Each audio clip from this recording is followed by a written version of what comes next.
everybody good? I've just been doing some internet fiddling here. I think I've got a bit of a conflict of interest on the old hillbilly internet, but we'll see how we go. Who have we got in here today? We've got Patty and Evie. Hello, Patty and Evie.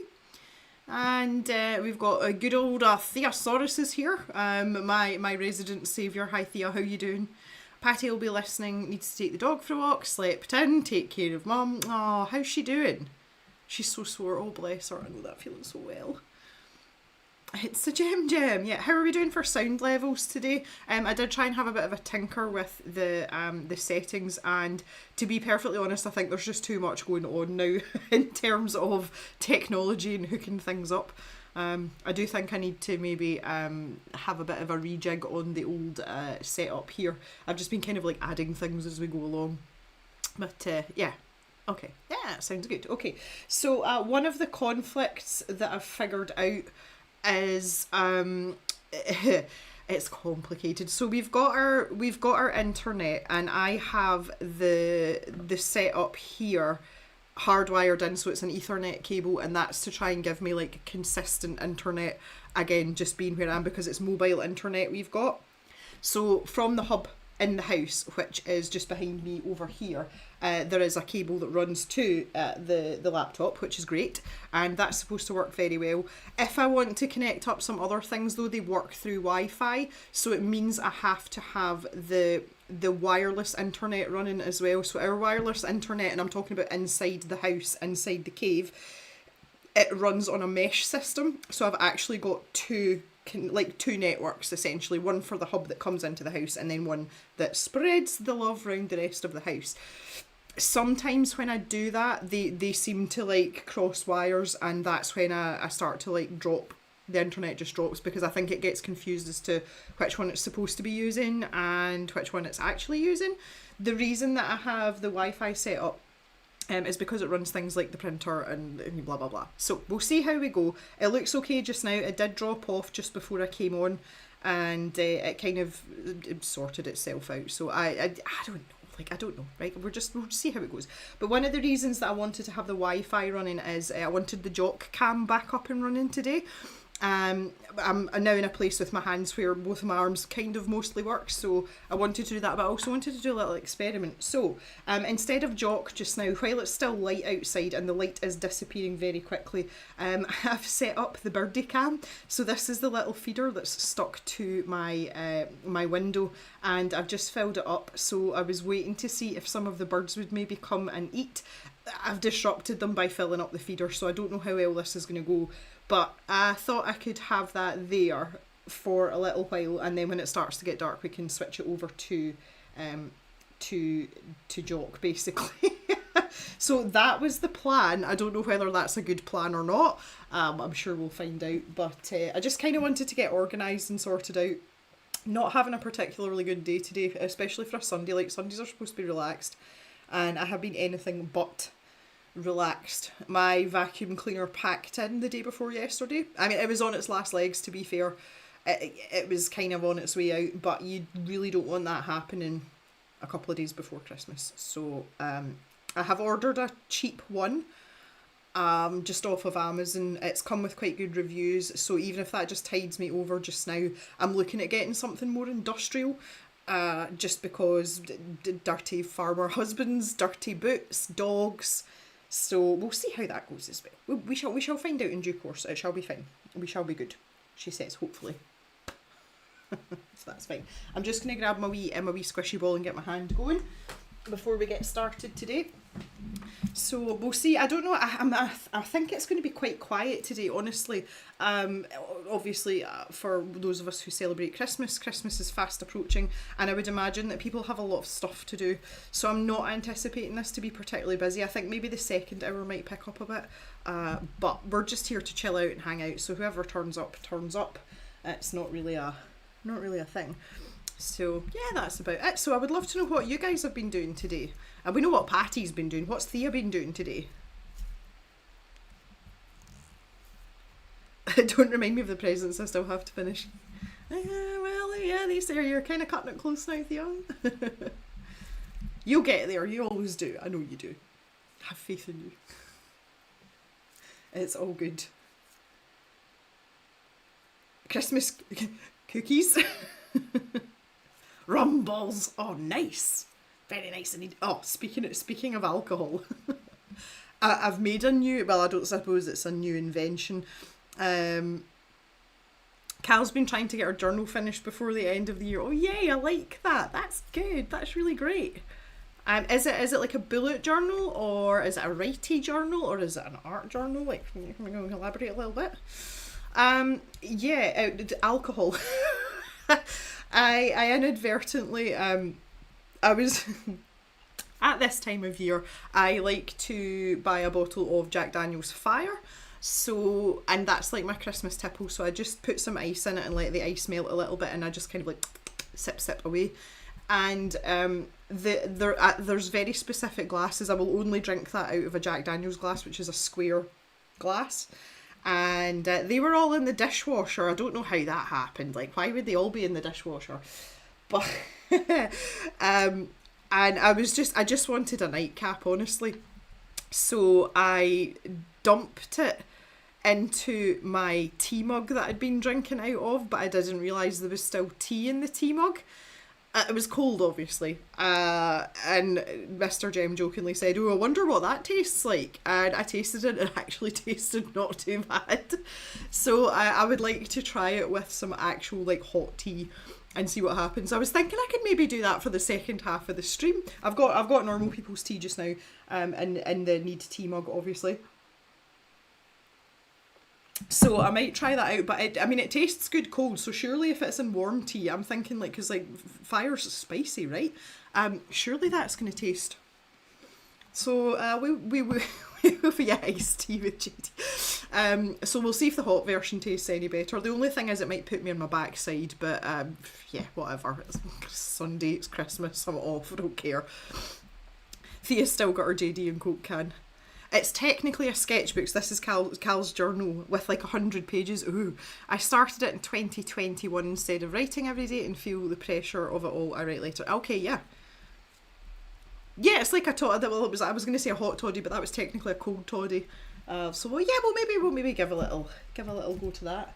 My hand's quite stiff. I was kind of hoping it would have loosened up by now. The house is absolutely roasting, and that usually helps, but this thumb's pretty good now. It's just a bit stiff, and in fact I would say the same about my elbow as well. My elbow's, it's not even sore anymore, it's just stiff, and I think I may have been lying on it last night and not realising, because it's that's just ugh. It's not even painful, it's just ugh. So yeah, and I've had to start doing stuff now, like I'm, because I've got use of both hands, I'm like, right, I need to start taking some responsibilities in my own house. So I think I've got to watch for kind of like overuse as well, like overextending. I still can't straighten this arm properly. I'm nearly there, but I can't go full stretch yet, and when you're short, that's not helpful. Really not. Thea's hands are pissed off. Yeah, like damp weather's the worst. It really is. Unfortunately, we are very full of that here in Scotland as well. We don't get proper cold till into January. Like our daytime temperatures just now have probably been between like 5 and 8, and not much colder at night, maybe 3 or 4 at night. So all you need is what we call a dreich day, sort of grey, not necessarily rainy, but like there's moisture hanging about in the air. Our humidity's quite high anyway. We're just a wet country, so it's it's not ideal. It's definitely not ideal for healing bones either, but yeah, it is what it is.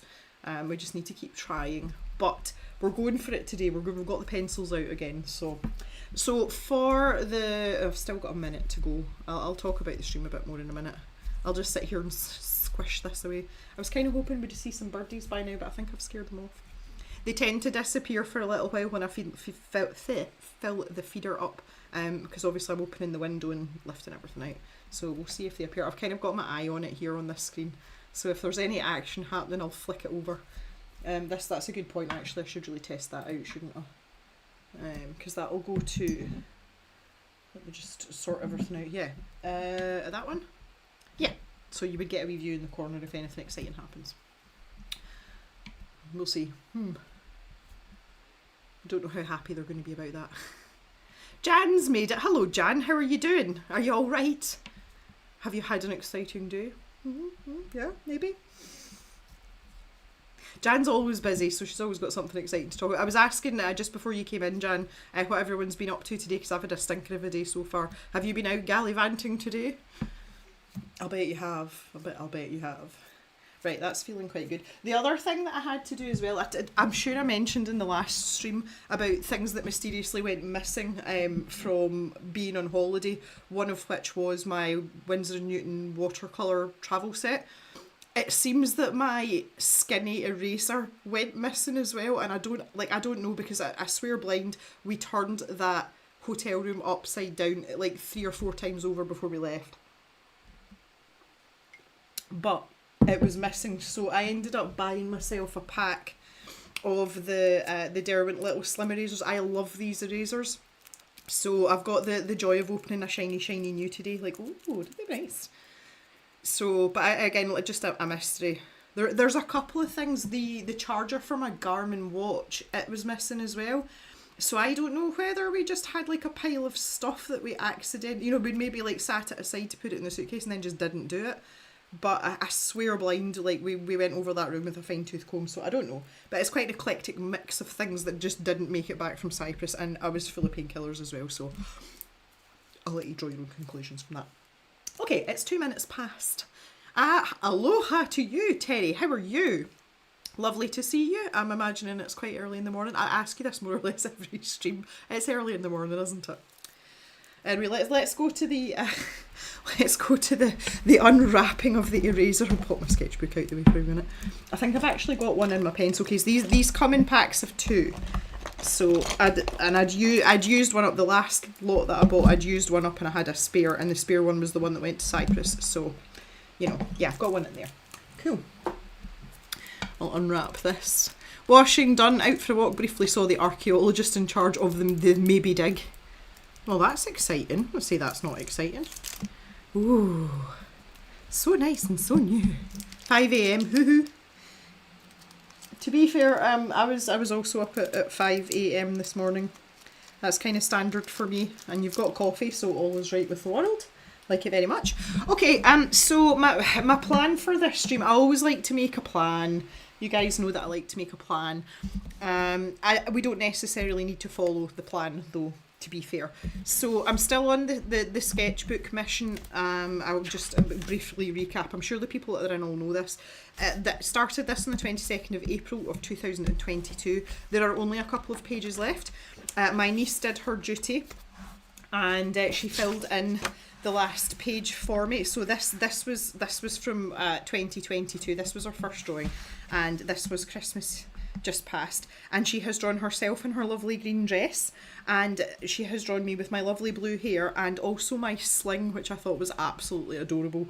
She's 5 now, so the drawing has come on, but I let her use my fine liners, and I kind of like explained to her that you can't use them the way you would use coloured pencils, because being 5 years old, she colours like this. So I explained to her about the nibs on them, and I said you can use them, it's fine, but you need to be gentle with them, because if you push that nib in, it doesn't come back out. So she was very pleased at being able to use like the grown-up pens, and this was her artwork. So she has filled in the last page. So there's only 2, 4, 6 pages left, and we are going to get this filled up by the end of the year. I mentioned this before as well.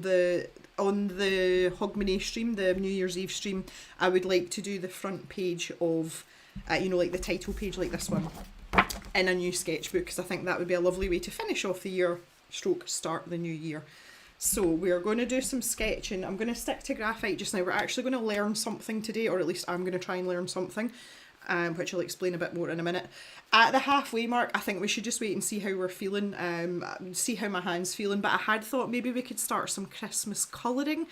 I don't know how I'm going to be with coloured pencil, but again, I would be quite happy to try if, depending on how we get on with this. I would like to do some colouring in God Yule, which is Hannah Carlson's Christmas book. So we can have a wee vote on that. We'll see how many people are in. Again, if we're in low numbers like this, then we'll just ask you and see what you all think, and if you want to switch over, great. If not, we can carry on with what we're doing here. So what we're doing here, I came across, oh, I still can't turn around like that. Most of you know I have a subscription to Artists and Illustrators. This is not sponsored, blah, blah, blah, all that rubbish. I just really like this. And I have one of these sitting at my place at the kitchen table all the time.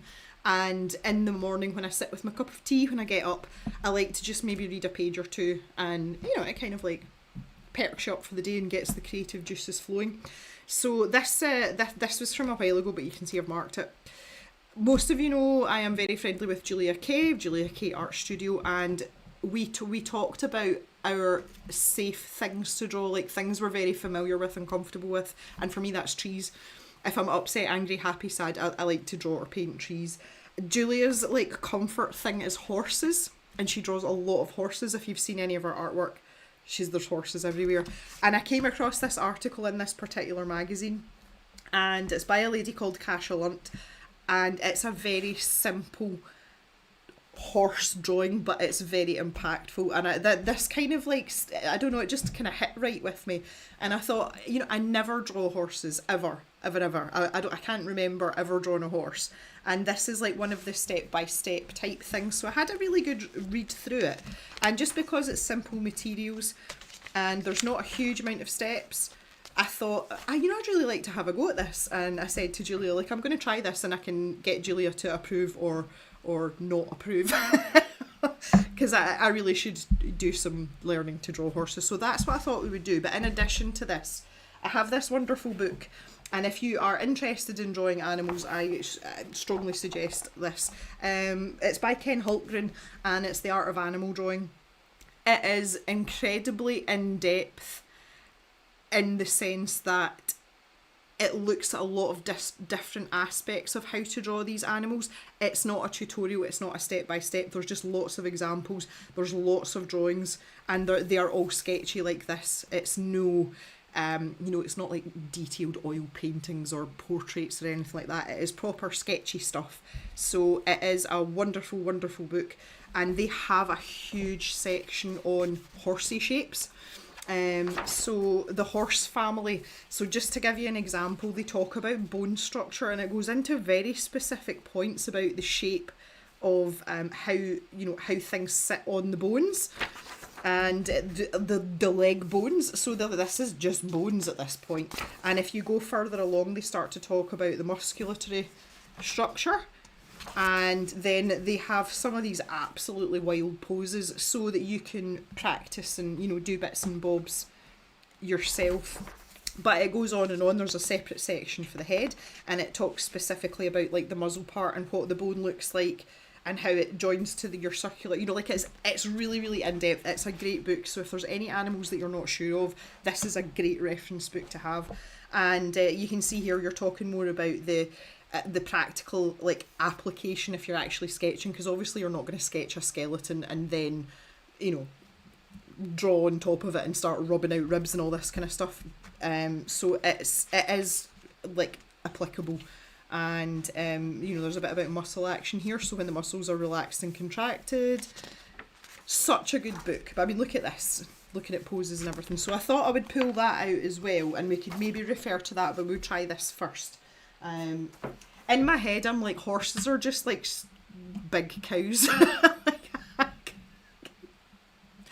So I don't know. We'll see how we go. We will see how we go. But I thought that would be a lovely place to start and say, maybe it's not necessarily educational, but for any of you that might want to try it, you can watch me make a mess of it first and then do a better job after the stream. I'm just going to grab a wee F pencil here. I've ended up with two in here again. I did this before. I'll give this a wee sharpen as well. Just grab my Jingle. Be all good. Horses make Thea happy. Okay. I don't have a frame of reference for Cal's comment that says she used to use an upside down Pyrex dish. Jan had to buy a new saucepan. Has ignored instructions to use a trivet to have a Christmas pudding in it. Oh, it's a plastic base. Okay. Right, okay, now it all makes sense now. There we go. A little bit of a pointy point on there. I'm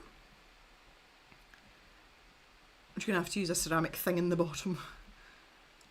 Yeah, so that's where the upside down Pyrex is. Right, I'm caught up now. Jan's concerned her friend would just draw the bones and just miss out the skin.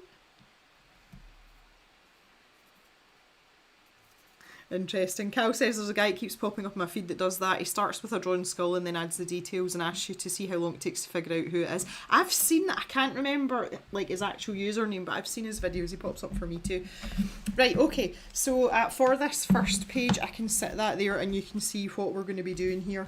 I'm just going to go straight in and see how it goes, honestly. I wonder if I can prop this up a little bit. Just being a magazine, it's not the easiest thing to do. So yeah, let's just go straight in. I'll get zoomed in a little bit. I'll just refer back to the section that I'm looking at. That's probably easier because otherwise you're not gonna be able to see, especially because I'm working in graphite. Oh my god, Jock snoring, he's so adorable. I think the birdie cam's a bust. Like there's been no birds come at all. They really don't like the lenses on the camera on the phone though. I think it looks like big owl eyes to them or something. I don't know. They're not great with that. Okay, so first step here is this. Oh, he's moved. Is this first image here, and it says loose lines. These are used to roughly sketch out the basic shape of the horse. I focus on, so this is Kasha, this is the artist. I focus on the angles of the legs, arch of the neck, and where it's positioned on the paper. Well, we don't really care about that because we're in the sketchbook. I suppose we should go kind of middle top though. So this is going to be a nose, and then there's a curve. This is what I'm struggling with. The curved lines are, well, to be fair, they're always a problem for me anyway. Somewhere about there. And then straight down from that, this is going to be obviously the four-leg joint. I don't know, maybe. I feel like that should be a bit longer. Get that down. And then the other leg's popping out from somewhere here, which is not necessarily a straight line. And then we've got, oh, I'm going to run out of space here. Okay, this is what we mean about positioning. Again, not renowned for that.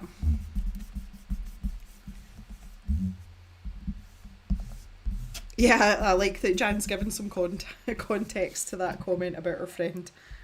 Right, let's make it a bit smaller.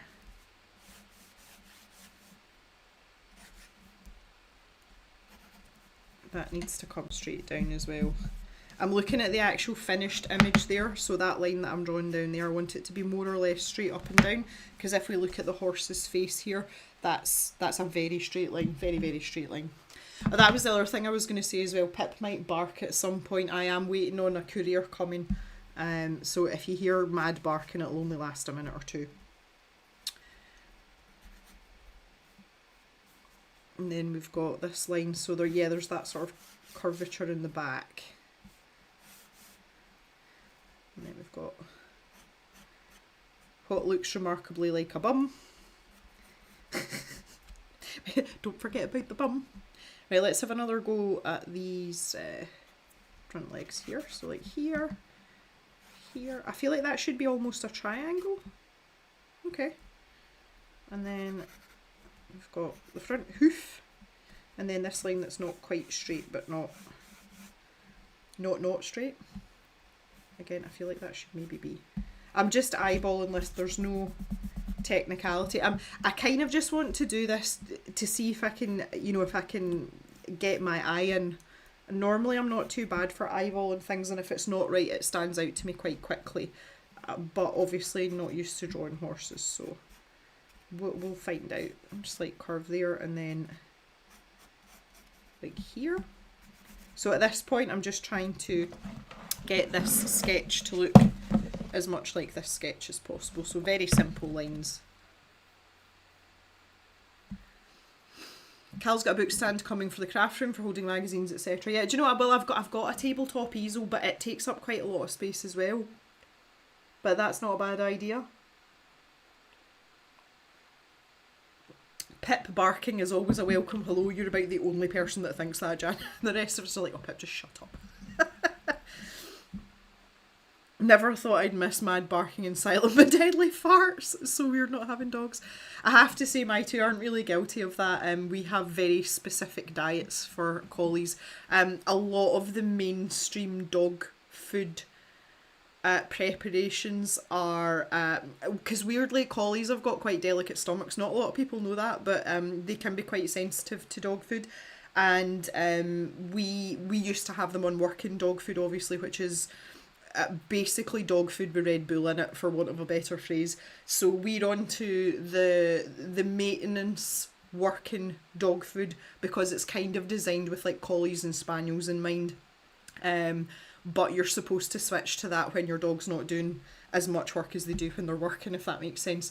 And it's one that's hypoallergenic, so it doesn't make Jock itchy, which is great. So I was going to move him to the senior food, but he's fine on it, so I'm going to leave that one well alone, because it means I can buy the same food for both dogs. Everybody's happy, nobody's got tummy issues, so there's no farting. So that, like, you know, like, keep the peace as much as possible.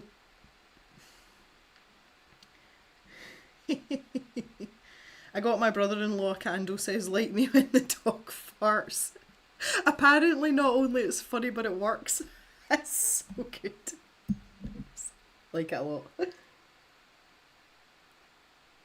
Okay, so first step, oh, hang on.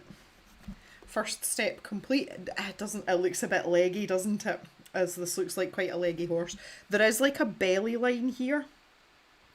It's very faint though. Like here. Okay. Maybe looks sort of like a horse. So the second step says bulk up. In this stage I use triangles and circles for the rounded body and hindquarters, all the while checking I like the angles of the legs and measuring them with a pencil to make sure they are correct. Well, I don't know what measurement we're making with a pencil, and she doesn't describe that. So I'm not really concerned about the angles of the legs as long as they look right. At this point, I don't want to be too scientific about it. I just want it to look like a horse. So there's that. So you can see here what she's talking about. So she's got this big circle here, and that's going to help you give that curve of the belly without making it like a pot-bellied horse. And basically the joints, the one I'm most interested in is the head shape, because in my mind, if I was going to draw a horse's head, that's the way I would do it. I would draw a big circle and a smaller circle, and then, you know, add in like some triangular shapes, because that's the way I would do a cow. It's just the proportions are obviously slightly different, depending on the breed of cow as well. You know, we alter that slightly depending on what kind of cow we're drawn to. So that's kind of the main points that I'm looking at here. So I was right enough though. Can you see she's drawn a triangle in here? I felt like that should be a triangle, so that's probably a good place to start. So I was fairly on point there. So this is like the next, there's a slight curve there as well, and then we've got this circle. So this is like the jawbone part, and then we've got a nose, and that then she's brought that up at a slight angle and joined that on there, and that's slightly more angular now as well. I feel like that's quite tight in there. We could maybe bring that out a little bit, you know, unless this horse is doing dressage. We don't need to be that tight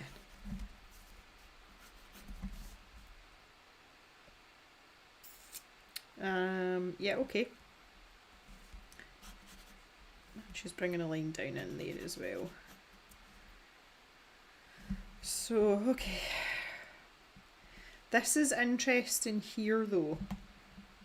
So where this joint is, and then she's got a smaller joint here, but she's brought the elbow back, but that is part of this triangle. So I'm assuming this is what she's talking about with the angle of the legs, not from the point of view that like the pose she wants to put the horse in, more the fact that they look normal.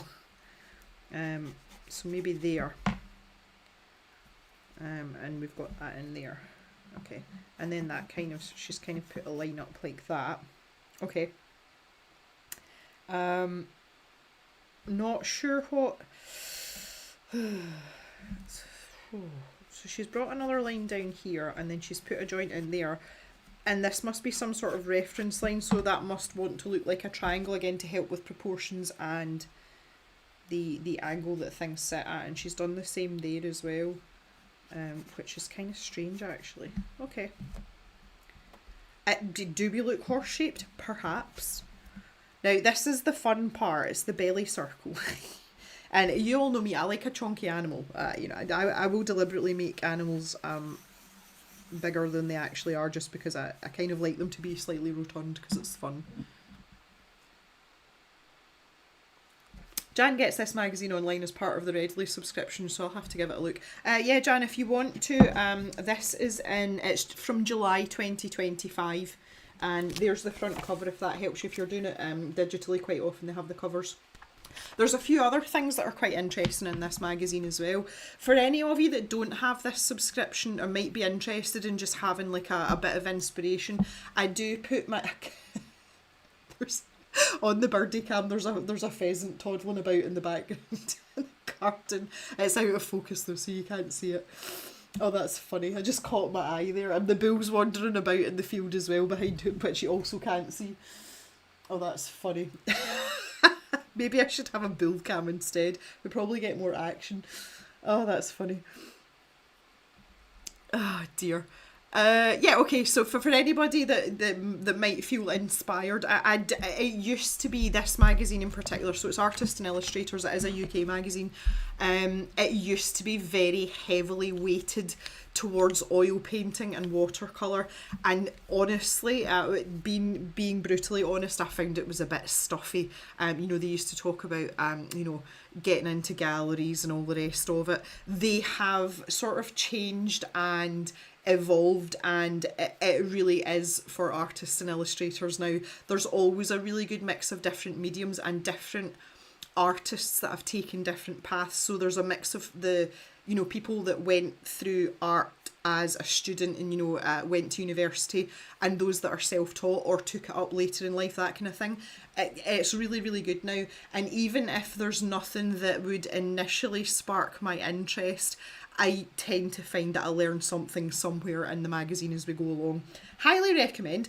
See, if you want like no risk, I've got loads of back issues and I put them on the stash shop periodically. So even if you want to try one or two just to see if you like it, that's a really good way to do it. But I really like it. And then every now and then stuff like this comes up and you're like, oh, that might be useful. So yeah. Right, so let's get this belly line in. I'm not sure my proportions are perfect here, but let's curve the bum out. I feel like we're very bow-backed. That might be a bit of a severe line there. maybe it's an old knacker I've got.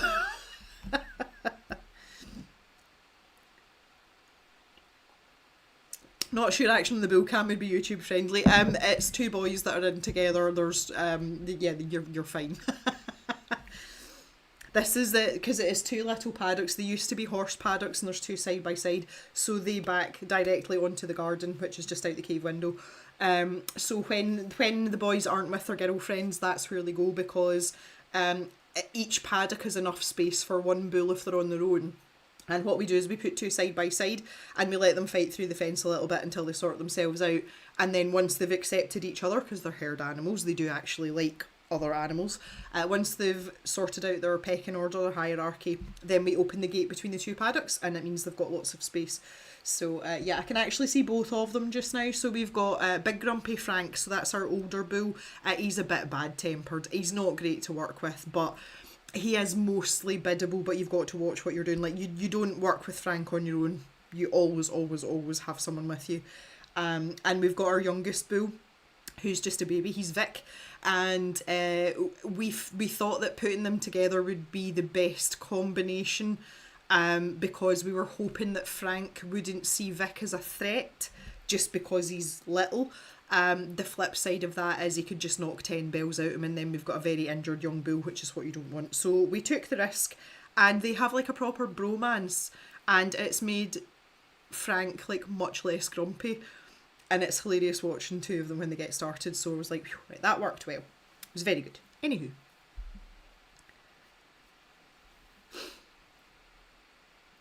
Oh, Thea's got access to Readily in Austria. Yay. Hello Susan, how you doing? Nice to see you. Lovely to have you. A bull bromance. It is really funny because Frank, the older bull, he'll be at the feeder minding his own beeswax, and he'll be having a wee munch in at the feeder, and Vic, the younger bull, will go up behind him and he butts him in the bum and like lifts his bum up, like just so that Frank's feet like just bob off the ground and no more. So he's clearly like just teasing him. And Frank like takes his time, but he like backs out the feeder and turns around, and then they like kind of like play fight. Like it's not violent or aggressive at all, and they just kind of like have a little shuffle, and then they both start skipping about like little fairies, which is hilarious for a bull that's like a metric ton. So it's worked out very well, but it's incredibly good fun to watch when they get started with their nonsense. I very much enjoy it, and I have that view out of my window all the time when I'm working. So I say until they go for their girlfriends. Right, let's get some.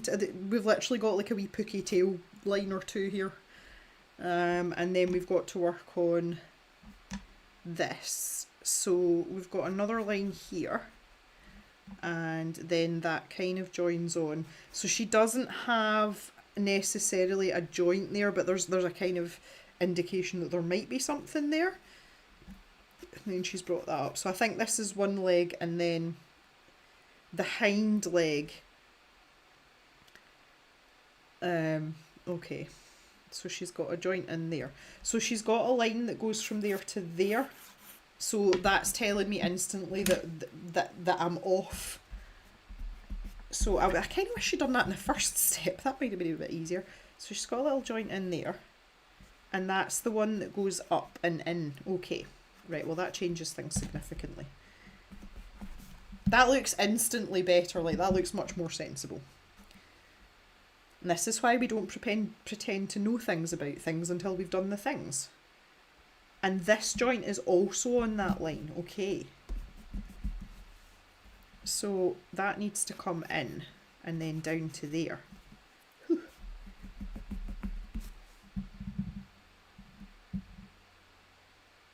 Whew. Maybe not quite as severe as that. Maybe a bit more like that. We'll go with that. And then we've got, so this is the foreleg. And then she's got this line here. Right, yeah, that looks a bit more sensible. And then she's kind of like lumped this into one. This is just like a big shape of some description. But again, that's, as long as that matches up there. Okay, we're looking kind of horse-shaped. I'm still not, I feel like the head's too tight in. Like I feel as if that's really pressed in. When we look at this image here, you know, there's quite a bit of negative space in there, and I feel like I'm not going to have that. So I feel like I want to fix that now. Oh, Susan's got unfinished presents as well, has she?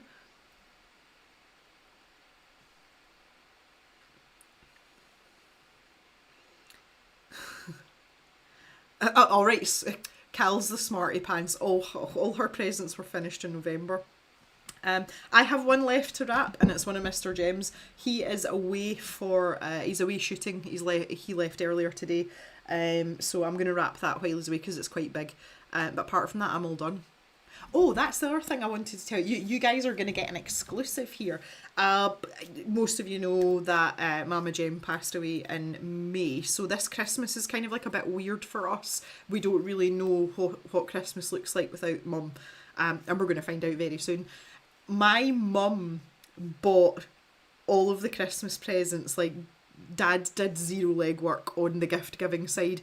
And I fully expected this year for him not to do it because he's got better things to worry about. And he dutifully informed, we've got a birdie. We've got a birdie. You can see both the bulls in the background as well.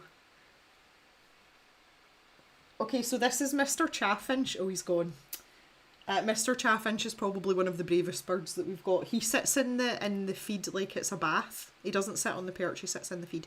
We'll leave that there. So the bull that you can see in the background, that's Frank, that's closest to us, and Vic's just off to the left of that shot. You can't see him, unfortunately. But yeah, that's Big Frank. He's a big boy.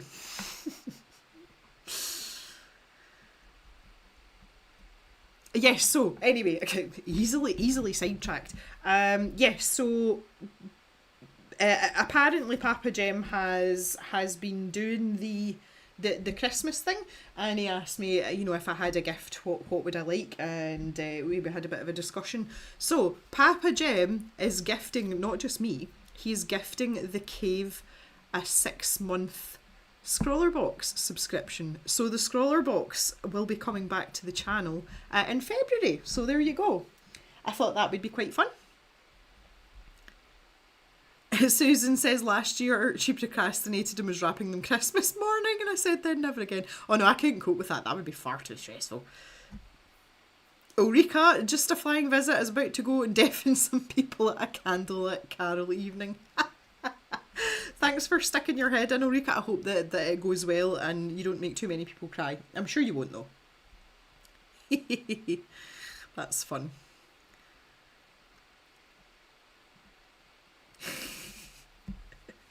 Right, okay, I think I'm quite happy. I'm happy-ish. So we're flipping over the page now. Things are getting complicated here. It's starting to look like a real horse. This where it might fall down for me. So we're going for this in the next stage. So we're really defining the horse and making it look like a horse instead of a collection of shapes. Step back. I usually take the dog for a walk. Well, I've already done that twice today. When I come back, it will be with fresh eyes to spot bits that are all a bit not quite right. Okay. After correcting, looking at the abstract negative spaces, usually which appear under the chin. Well, we've already talked about that, and this is definitely wrong, so I want to try and fix that. This really helps gauge where I want everything to be. Exaggerating a shape can make a dramatic difference. Okay. So again, just using this as my my reference image here. I wonder if I can come this way a little bit to be able to see. Oh, there we go. Look, that's better, isn't it? I just have to like shuffle over a wee bit. So wave to Frank, everyone.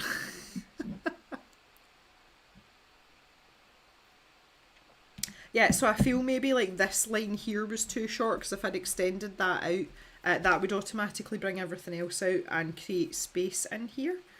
So maybe that's what we need to do. Let's just see what happens if I do that.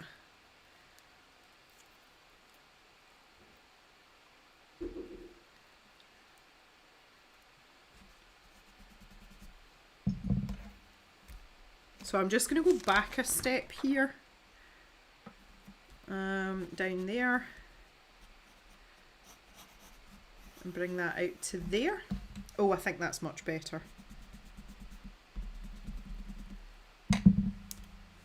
Put that in there. Yeah, see now if I do that and then bring that line up, that's creating that nice gap in there. Right, that's much better. Like I'm much happier with that. Much happier. Okay, good. Glad that was an easy fix. Right, so let's look and see what we're doing here now. Just like all the cows. Udder hands for a cow, yeah. Well, I mean, to be fair, the boys don't have udders.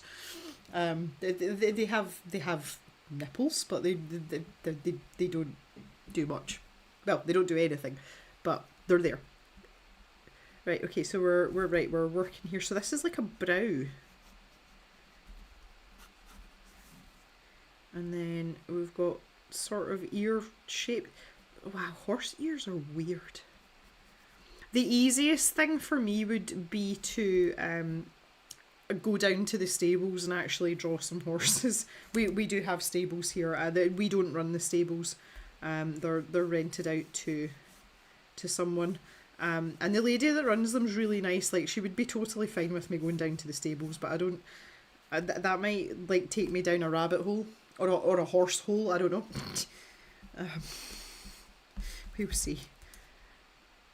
Now it's interesting because the ear placement just seems to be like floating about. There's no.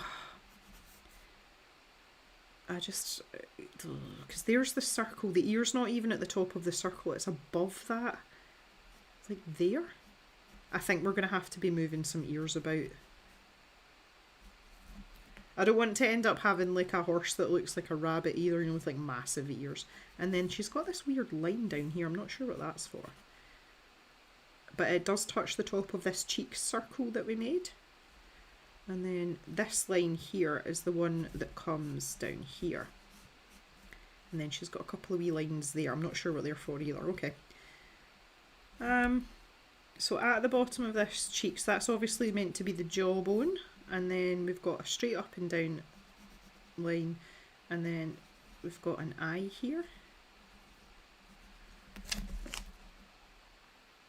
Well, okay. I think I'm maybe a bit too short there. I think that maybe needs to be further over. Oh. This was meant to be like a chilled out afternoon and I'm like stressing about horse eyeballs. Okay, yeah, that looks a bit better. Oh, so this is the other eye. Oh, right, okay, yeah, come on, Jem.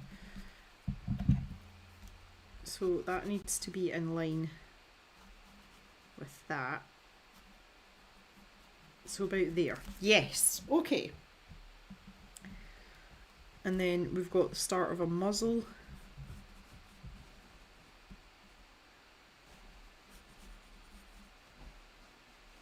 And that does not join up. So there is this defined line here. The jaw's quite prominent. Learning lots here. And then we've got some sort of weird muzzle shape also.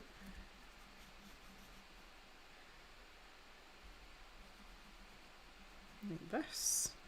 This looks like a wonky muzzle, but we'll trust the process. Oh my god, it looks like a horse head. I feel like this line's too long now when I look at hers like that. I've got a horse with a very long face.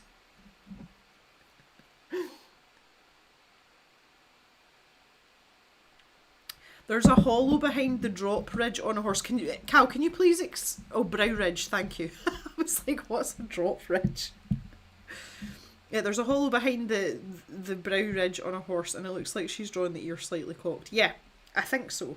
I don't think I'm too far off at that, hopefully. I do feel like this is really long though. I kind of want to... I don't mind having a horse with like this. This might be a very refined, well-bred horse. I don't know, just make it up as I go. Right, okay, and then we've got this line down here, and then we've got this... I know this little ducat here because cows have got this too. it's a ducat. And this is what would be the brisket on a cow. I'm pretty sure it's not called a brisket on a horse though. And that's tying in with that line there. Okay.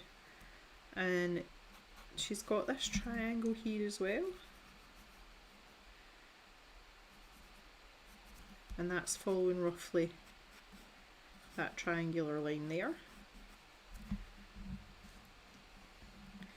And then she's really gone in here.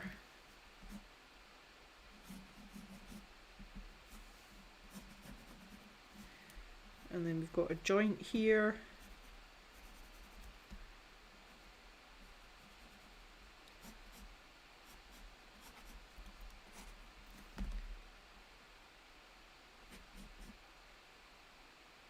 So she's moved this, I can see the second, this here must have been her original circle and she's moved it over. But let's try and get this looking a bit more. That's a pretty good joint. I'm pretty happy with that. Context is everything at this point. Yeah, so she's put that in there. And then there's this little curve, and then we've got like a hoofy shape. I feel like that's a little short and it's a little bit too tucked in. Maybe there. Okay. Horses are hard. I don't like that. I don't like this. So give me cows. Give me cows. Cows are easy.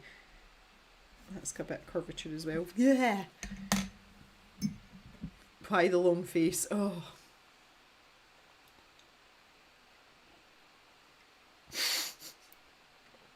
Jan. Right, I feel this is a bit off, but I'm going to come back to it. I want to get the rest of the shapes in. Right, okay. just trying to do, I'm getting a bit overwhelmed here. This is at the wrong angle as well. So that should have been there. So that's where the tuck is. It's there.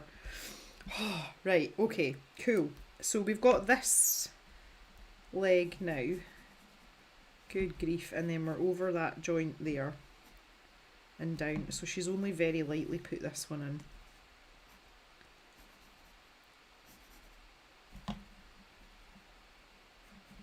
And then, oh.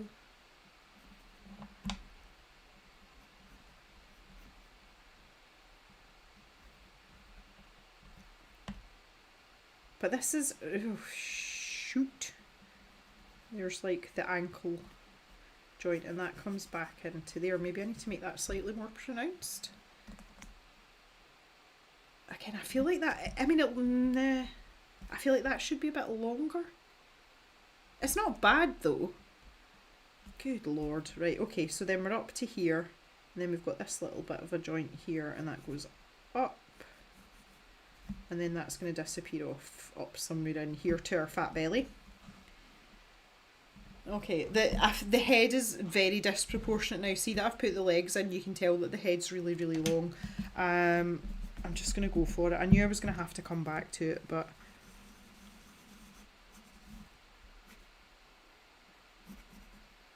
I kind of think that looks a bit better already. Yeah. Does that look better? Yeah, okay.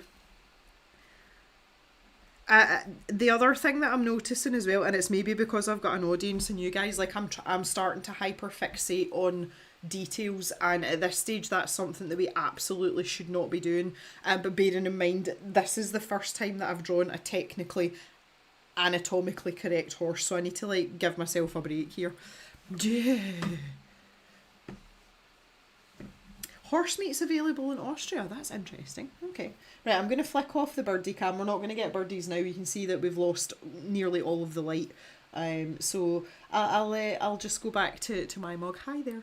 And you can look at me for a wee while. At the intermission at 4 o'clock, we'll switch over and I'll give you jock cam. Okay. So moving swiftly on. I'll say that like this is, come on Jem, it's a sketch. Calm yourself. Get that fat belly in there though. Wee. There looks like some sort of hint of a ding dong in there. Trying to pick my words carefully for the old bit of YouTube, you know. And then that's coming round there, and that's down here. And we've got something that's a much more expressive line for a tail. I like that. That's better than the two wee little thick bits we had. So let's just, I suppose we've got much more room for manoeuvre with the tail. You just want to create that sense of movement, I would think, more than anything. You know, that's what it's going to help make your picture a bit more dynamic. I'm thinking maybe this front leg needs to be a bit chonkier, because that's, you know, you don't want your horse having little tiny skinny pin leg. That looks not bad actually. I think I'm slightly off there, but yeah, okay. And I'm a little bit happier with the head now as well. My charming visage. Thank you. I'm not much to look at, to be fair, especially with the hair. This is official Sunday hair though. But I wish you'd all seen my hair on Friday night. It was beautiful. We were invited to the landowners for some Christmas tipples. They're not there together very often. It's usually like one or the other. So we had quite a good time, but I made a real effort. Like I had proper like mermaid wavy hair. And lady landowner, so landowner wife, she commented, she's like, your hair's fabulous. I was like, I know, I know. Funny. I'm getting there. For a first go, well, yeah. Yeah. We'll say no more, Jan, thank you. I'll take that for now. Right, there's quite an angular line there too. And then we've got this. Pop that out a wee bit there. The elbow joint, that's like the horse equivalent of the one that I've just broken. I'm not going to go into looking for names of horse leg bones right now. I'll maybe do that another time. And then we've got the hock here. Whew. I love this little curvy bit. This is my favourite bit. So Oh, goodness me. That's like my favourite bit of a cow, apart from their ears and their eyelashes, is their brisket, because their briskets, especially in older beef cows, it's really big and it hangs really low, but it's so soft, and you can wiggle it about and rub it, and they love it. Like, the cows like a good brisket rub. Random weird fact for you. It's like, cows, right, that needs to come a bit further, I think. I'll say I can refine this as I go along. So that needs to be kind of flat though. Obviously that's the foot that's supposed to be touching the ground. And then, whoop. See, she's just done this, so like there isn't any real step before this. Like we're going into the actual foot shape, just more or less blind. Again, I can't see the circle here, that like it's just disappeared. But I'm assuming I'll go by my own lines. And then we're coming up. And that curves off before it meets the body. And then we've got another weird shape. It's like two mountains. And then that should come up the side of the belly circle. Again, I don't know if I feel that's more curved. Oh man, horse legs are hard. Horse legs are... We look to be maybe a wee bit on the skinny side here. Maybe this should be a bit more... And there's not much hoof to be standing on there either. It's not much of a surface area to keep all that weight on.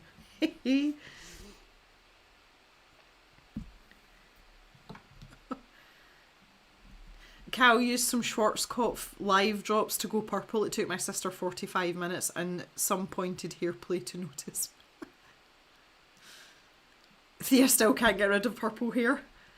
Hairdresser even tried to lighten it with deep cleanser, nothing. Yeah, what, to like strip the colour out. Your hair is usually white, and granted it was kind of subtle, but still not white. Yeah, like a purple rinse. In a horse, it's also called a brisket. Apparently, the cuts of meat are called the same. Mr. Google says, yeah, well, it's brisket. That I don't eat brisket, like as in cow brisket, because it's my favourite part of cows when they're alive. Thea's hairdresser said to mix deep cleanser shampoo with some ascorbic acid and let it sit the hair for 30 to 60 minutes. Ew. Well, see, I've got a bit of a dilemma as well, not for a little while, but I have a wedding to go to in June of next year. It is one of Mr. Jem's friend and his soon-to-be wife, so we've known them for a long time, and they're good friends. We don't see them very often, but we get on really well, and it is a summer wedding, and I'm thinking, like, what am I going to do with my hair? Am I going to get a dress first and then try and match my hair to the dress, or do I decide what I'm doing with my hair and then try and get a dress to match my hair? Both of those could go horribly wrong, but I can't exactly have like blue hair with a green dress, or you know, whatever. But I think maybe I should have like more of a pastel colour for a wedding. I don't know, but I have to decide roughly what direction I'm going in, because it's going to take time. Again, my hair is very dark, and the blue that I've had in, which is starting to lighten up now, you can see I'm starting to go a little bit turquoisey, which was actually the plan. But if I want to put another colour in, like purple, or, you know, like maybe even a lilac shade, this has to come out. So I don't know what I'm going to do, but I'm like, let me just get Christmas out the way first and draw a goddamn horse.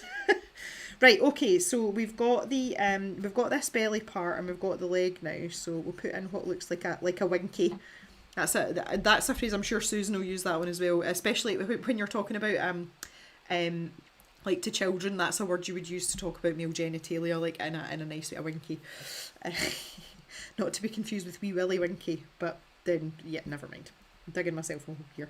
Right, so there's this leg here. So again, this must be the back. This original sketch line is the back part. It's not the front part. So we need to try and bring that down. Again, it doesn't actually join up to the circle, like to the joint that we put in. And then bring that out. So there's this action line that we put in, and that's actually going to what would be like the wrist joint. Again, not sure what the names for horse anatomy are, but we'll get that going, and that's coming up round like that. So the hoof like that shape. God damn it, this is complicated. Why would anyone draw these for fun? I've always said that Julia was a bit weird. Like this is a bit like birds. Like there's too many joints going on. Although I mean cows have technically the same leg structure, but they are not as agile and they do not move in the same way as horses do, which is why people ride horses and not cows. God, there's a farmer statement if ever I heard. I'm not drawing horses because they're basically agile cows. God. Ah, jeez. Right, and then that goes whoop up round there. Right, I feel like we've got a bit of a wonky hoof here, but I'm not mad about that. I feel like we've got quite a thick body as well, though. Again, which, as I mentioned, I like, but I think we should maybe have a slightly more athletic equine here. I think that's let's not do him dirty. Maybe there. Is that better? Yeah, not really, but okay. I feel like overall the legs are just a little bit on the short side. I'm more impressed that I've noticed that though, rather than not noticing it. I'll take that for now. But again, I feel like that we're very slim on the legs here. I think that we need more.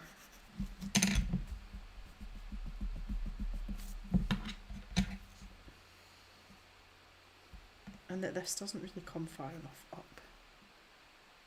Because that's more of a curve there, isn't it? Not really. God, make myself work on a Sunday. Okay, right, I think I'll take that for now. I think that's fairly accurate for a first attempt.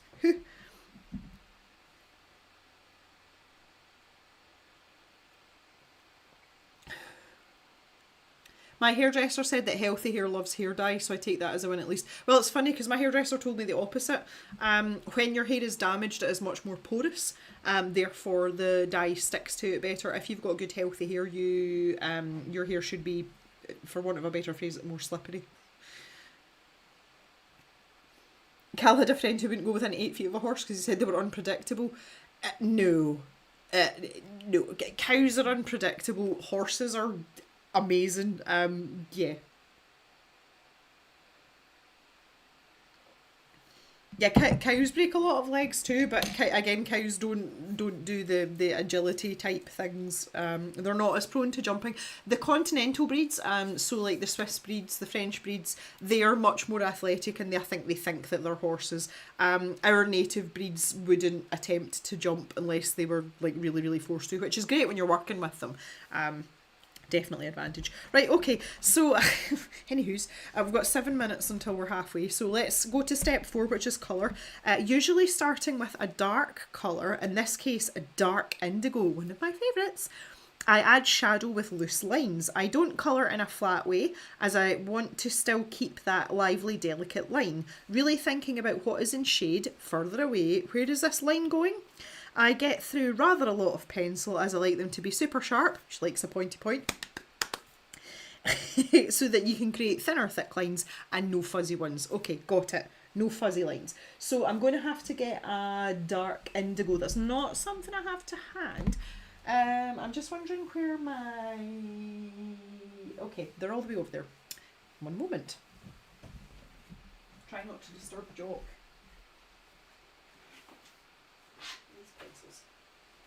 Okay, yeah. So, just grab the polychromos. Just because I can. Hello, Daria. How are you? We're drawing horses today. Welcome. I think my ideal YouTube crossover would be Colour Cave and the Hoof GP, who I've also seen. Cal, hi Adrian. Your autocorrect is wild. Love it. Right, okay, let's grab dark indigo. Was it polychromos she was using? It must have been. Oh no, a Derwent Lightfast. Oh my. Right, well we'll not bother too much with that. We're in the sketchbook. Got polychromos dark indigo. This is a very special pencil because it's missing the paint on the end. It is varnished though, weirdly, so I don't know what happened there, but I kind of like it for that reason. Right, so again, just using this for reference. We've got quite a good point on this, but it's not pointy it's not like super pointy point. So I'm going to go to a number 5 on my Tagal sharpener because that gives you the longest, finest point. My niece also took great joy when I was explaining this because I took this sharpener with me. I did take Crayola pencils with me when I saw her last time, and she was totally excited about this pencil sharpener, and she asked me what did the numbers mean.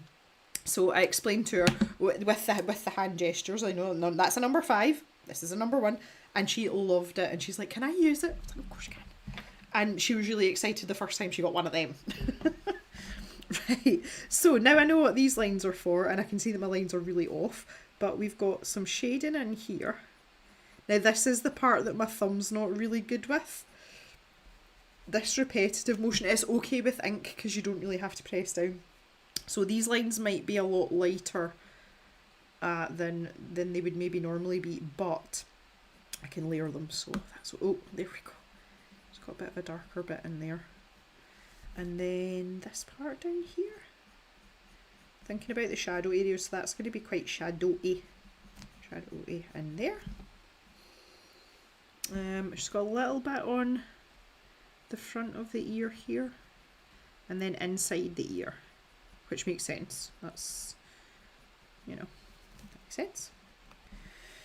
Oh, now this is getting complicated. Look at that. The back of the joint, which what this line's for now, so that it's all starting to make sense now. But that's coming all the way over here. That makes me realise how fat that knee joint is as well. I've got a fat knee. Or maybe just bring that up a bit just to augment it slightly.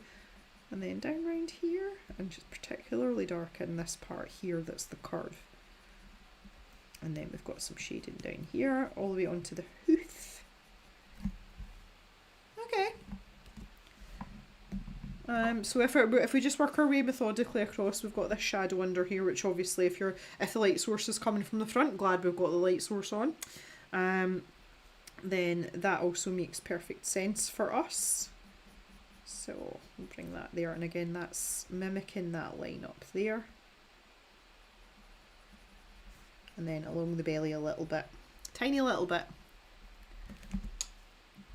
Well, by the way, Jem, can you read out what paper the artist used? It really makes me wonder what that paper is. Yeah!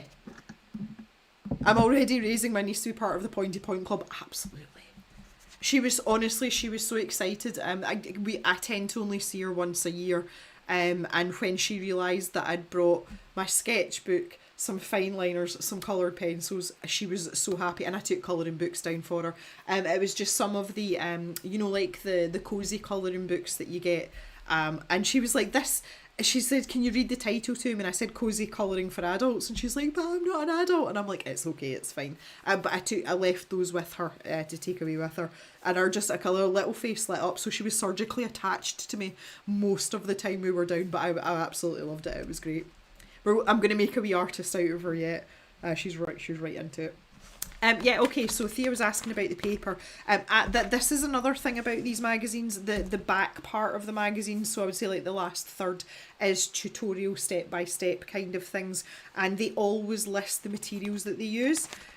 Sometimes you get diddled though, sometimes like, oh, just whatever paper I had lying around, and you're like, well, that's not helpful. But in this case, Kash's materials start to finish, I'll just read the whole lot out. So she's got Derwent light fast pencils, amber scarlet, dark indigo, burnt sienna and nightshade, and support, so that's, you know, everything else. Somerset textured soft white printmaking paper, 76 by 56 centimetres, a 2B pencil, putty rubber, pencil sharpener, a 1/2 centimetre square end brush, and some white acrylic, which is for the highlights at the end. So there you go. Somerset textured soft white printmaking paper. That's not a paper I've come across before, but now you know. Horses do have very knobbly knees, so yeah, they do, don't they? Thea wishes her second cousin, who's probably the closest I have to a niece, was interested in art. It's so lovely, like, see when they do take it out, like, it makes me so happy. My niece on my side, she was quite arty-farty when she was a bit younger. She's a teenager now, and she just wants to, like, make up and stuff, which is a shame. But maybe it'll come back. I don't know. Right, anywho, back to my indigo pencil. If you read the list earlier, was wondering about the papers. It's not something I've come across. Again, printmaking paper's not necessarily something that I would be in the circles of knowing about. That was a terrible sentence. You know what I mean. It's not something I would come across naturally, that's what I was trying to say. Right, okay, so we've got a little bit here, and then that's going to be kind of in the light.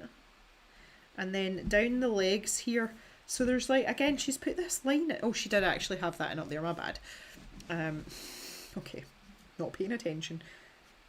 I have to say, honestly, like, this is quite overwhelming. A horse is not a simple structure.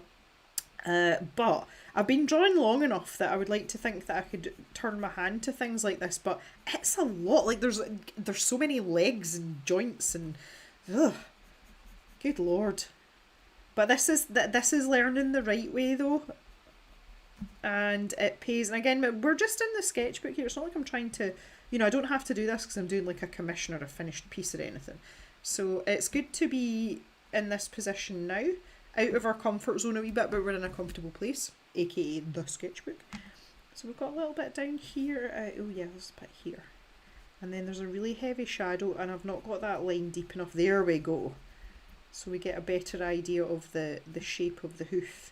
And that's actually coming down. I'm correcting this with my colour pencil, naughty. Okay. And then we've got this wee bit of shadow here, up round Hawk. And then a few wee lines on that curve there. I won't go too hard there. And then up round this elbow joint. Again, pretty sure that that's the one that I've broken. I wonder at this stage though, I was 6 weeks past on Wednesday since I actually broke it. Is it still technically broken, or has it knitted itself back together? I don't know, and I'm not going to find out. So I don't know technically whether I'm still broken or not. It feels still broken because it doesn't feel fixed, if that makes sense. Like, it's not right. But, and then obviously there's a shadow under the tail where the poop hole is.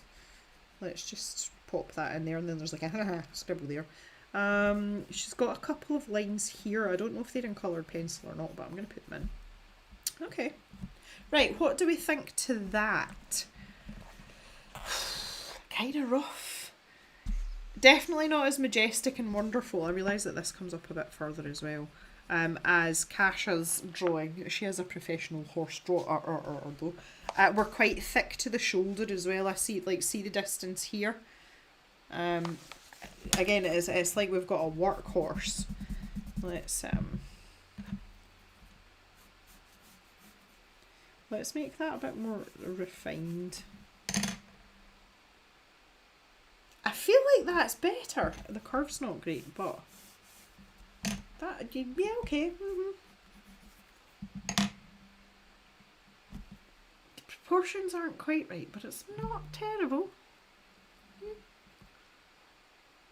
There are easier ways to. Hi, Mary, how you doing? You're here now. It's Jackson's paper. Thank you, Thea. There we go.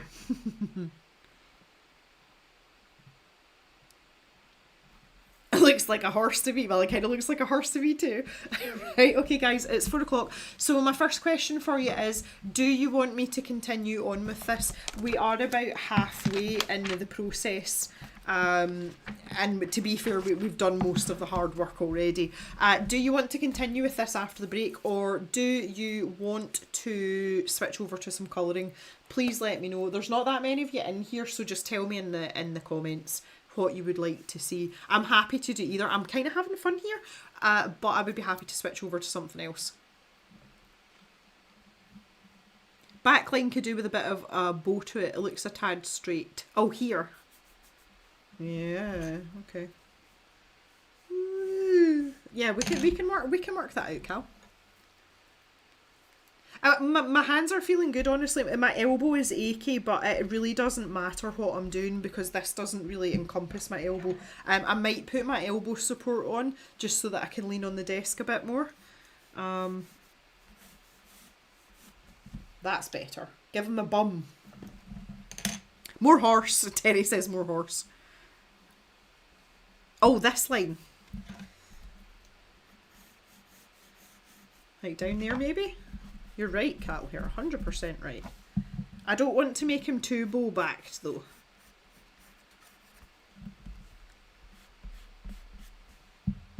See, now I feel like I've made it worse. I've made it worse. Is that better? No, it doesn't. Yes.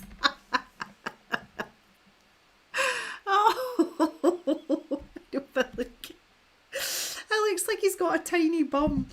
Oh, lordy. Like that. I feel like that should come a bit further. Is that better? I don't know if that's better. I'm at the point where I'm looking at it too much, like I need to go away and leave it alone. more butt. Yeah, we don't have enough bum. Okay, alright, I'm gonna leave it there. Okay, so what do we want to keep going with the horse? Jan says try colouring with the proviso that you can switch back if it works best for you. And Cal's easy. Right, guys, you're not helping. Come on, make a decision. God damn it! Like, I jest. I feel like okay, I feel like we're here anyway, and I would have to switch out and get this isn't right. This is bugging me.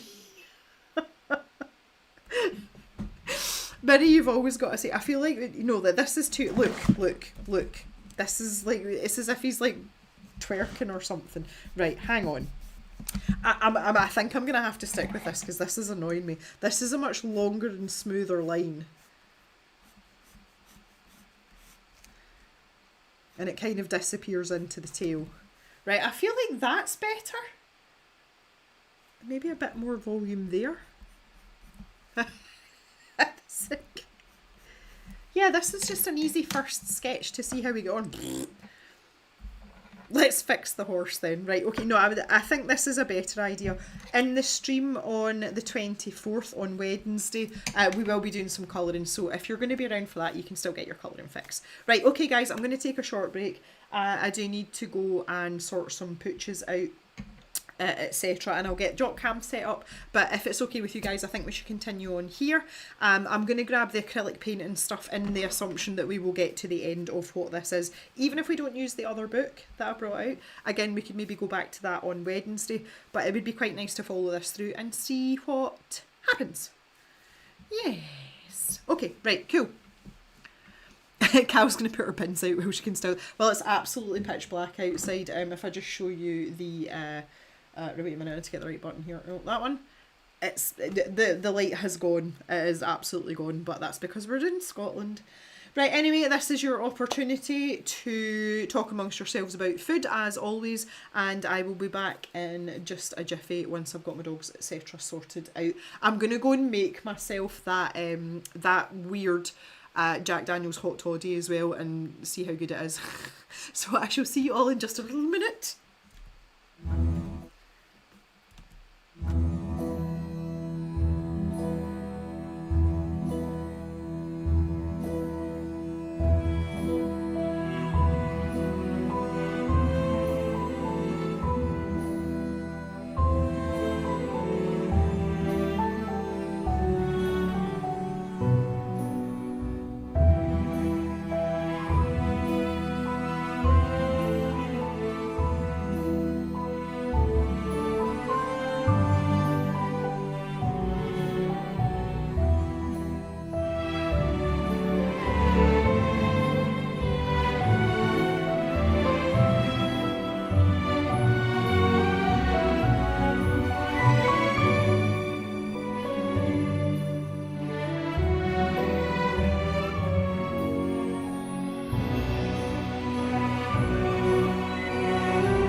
looking at all the food choices, pork loin and mashed potatoes with green beans. I think Daria wins the dinner game today, for sure.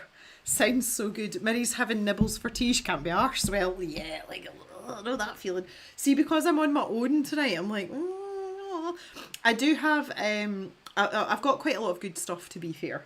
You know, we're kind of loaded up for Christmas, so the world is my oyster this evening. I'm probably going to have something quick. I am doing a bit of gaming later with the lovely Thea and Jan. So I'll need to eat somewhere in the middle of that, but that's fine. That's okay. Like, we're fine. I just need to go. I was looking at the sort of further on parts of this tutorial, and she's using white acrylic, like dry brushing.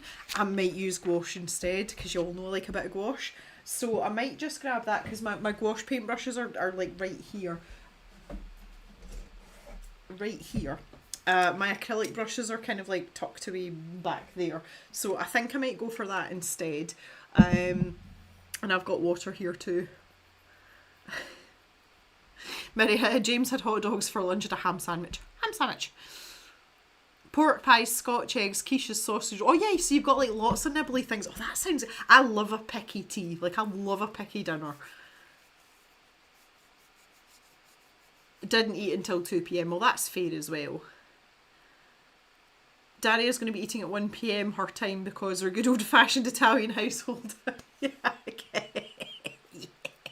Love it. Picky teas are the best. Have to have something. Well, see, my other thing is I have got, there's a really nice company that do frozen pizzas. Now that sounds horrendous. It's the closest thing I can get to an Italian pizza that's frozen. And they do one with mushrooms on. Mr. Jem does not like mushrooms. I've got one of those in the freezer, so I'm kind of like, oh well, I might have that just because I can. So I might do that. Right, so anyway, I've got my, let's get on to the important stuff. I've got my Jack Daniels. So this is Jack Daniels Fire, and I've made it with just like black tea. It is Yorkshire tea, which is the tea that I normally drink. And I'm not sure about quantities, so give it a blow. For those of you that came in... Oh, okay. Oh, I think I might like this a bit too much. For those of you that came in a bit later, I accidentally dumped a Jack Daniels Fire into a cup that had tea in it like a few days ago. And the tea was cold though, the cup had been sitting and I thought it was empty. And it actually tasted okay cold, so I thought I would try it warm. And that is, it's like a spicy hot toddy. That's like a festive hot toddy. I am so into that. I might have put too much Jack Daniels Fire in though, but that's okay. JD Fire is, it's got lots of cinnamon in it, it's got spices in it, so it's meant to be like hot, like fiery. I only drink it at Christmas, that's the only time I get it.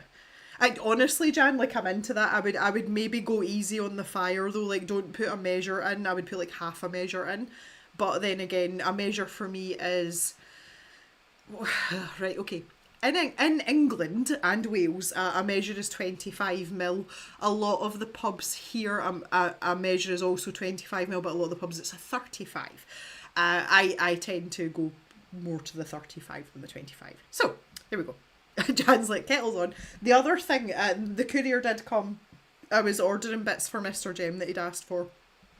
And I had to get myself a little treat. So there's a little bit of a backstory to this. The last time I was in Sweden with Julia, she left me like a little care package on the bed. You know when you go into a hotel room and they leave you things? She does that for me. Like, our family are so sweet. But one of the things she left me was one of the tiny little botanical Lego sets. So this is dandelions, obviously. And when I left Sweden, I left this behind by accident, because when I made it, I built it in Julia's studio and I tucked it in beside her paintbrushes. So when I came away, I left it behind by accident. So she sent me a Christmas parcel, because we always send parcels at this time of year. She sent me a lovely traditional Swedish tin mug. So you've got little Dala horse here, which is a very Swedish thing, but a very traditional Swedish house as well. And she sent this too, so I built it. Anyway, I digress. when I was ordering bits for Mr. Jem, this popped up, and it's the Sunflower Botanical, and it's just a tiny little set, but I was like, oh, I could make like a whole bouquet of Lego flowers to go in the tin cup. How cool would that be? So I just got that for myself. So I might build that up. I maybe do that later tonight after we're finished gaming. It's so good. Like, honestly, it's the best thing ever. The other thing I did yesterday, again, oh, this is difficult. When Mama Jem wasn't well, so before we really knew like properly what was wrong with her, she was just really tired all the time, and she wasn't well enough to sit and do things like crosswords and read, which she really, really liked. But she still wanted something to do with her hands, and she found that she was sitting with her iPad a lot, which she didn't like. So I bought her a tiny Lego set, and it's like a book nook, because Mama Jem's a massive reader, and that's where I got it from. She never built it, she never managed that, and Dad has returned the Lego that I bought for Mum to me, and this little set had never been built, and I'm trying to get the like dexterity back in my hand, because this thumb's it's on the mend, but it's not right. So yesterday I sat and built the book nook. So I'll just show you that while we're here, because I've got it right here, but it's so cute. Look. So it's this little bookcase, and we've got our little person, and her book's bigger than her head, which is that's kind of books that we like, and she's got her little cup of coffee, and there's mailing things with the ladder, because we all want a bookcase with a ladder, and then on the top here there's a little globe. So that was really cute, and I managed that yesterday, so I wanted to try that because it was a small set, just to see how I'd manage with my hand, and I'm really pleased with it. So this is going to have a permanent place somewhere in the cave, because obviously it reminds me of my mum, and I'm really sad that she didn't get to do it herself, but it's lovely. So yeah, I can't build any big Lego sets just now because I don't have space. The reason for that is the cave is saturated with Lego. There's Lego everywhere. There's Lego on that side as I've got all my Nintendo Lego and stuff. When we need to redecorate our guest bedroom, and in order to do that we need to move everything out of the guest bedroom into the little box room, which is through the wall from here. But the little box room is basically going to be a room of shelves, which is going to mostly have Lego in it. So I don't have space for any big sets, but I can build little ones like that. And now that I have a Swedish mug with some Lego in it, then there's my excuse. That's all I need. It's fine. It's so cute. It's your kind of Lego set, yeah. Thea needs to save up money for the Enterprise. Oh my god, the big sets are so expensive, honestly. They really, really are.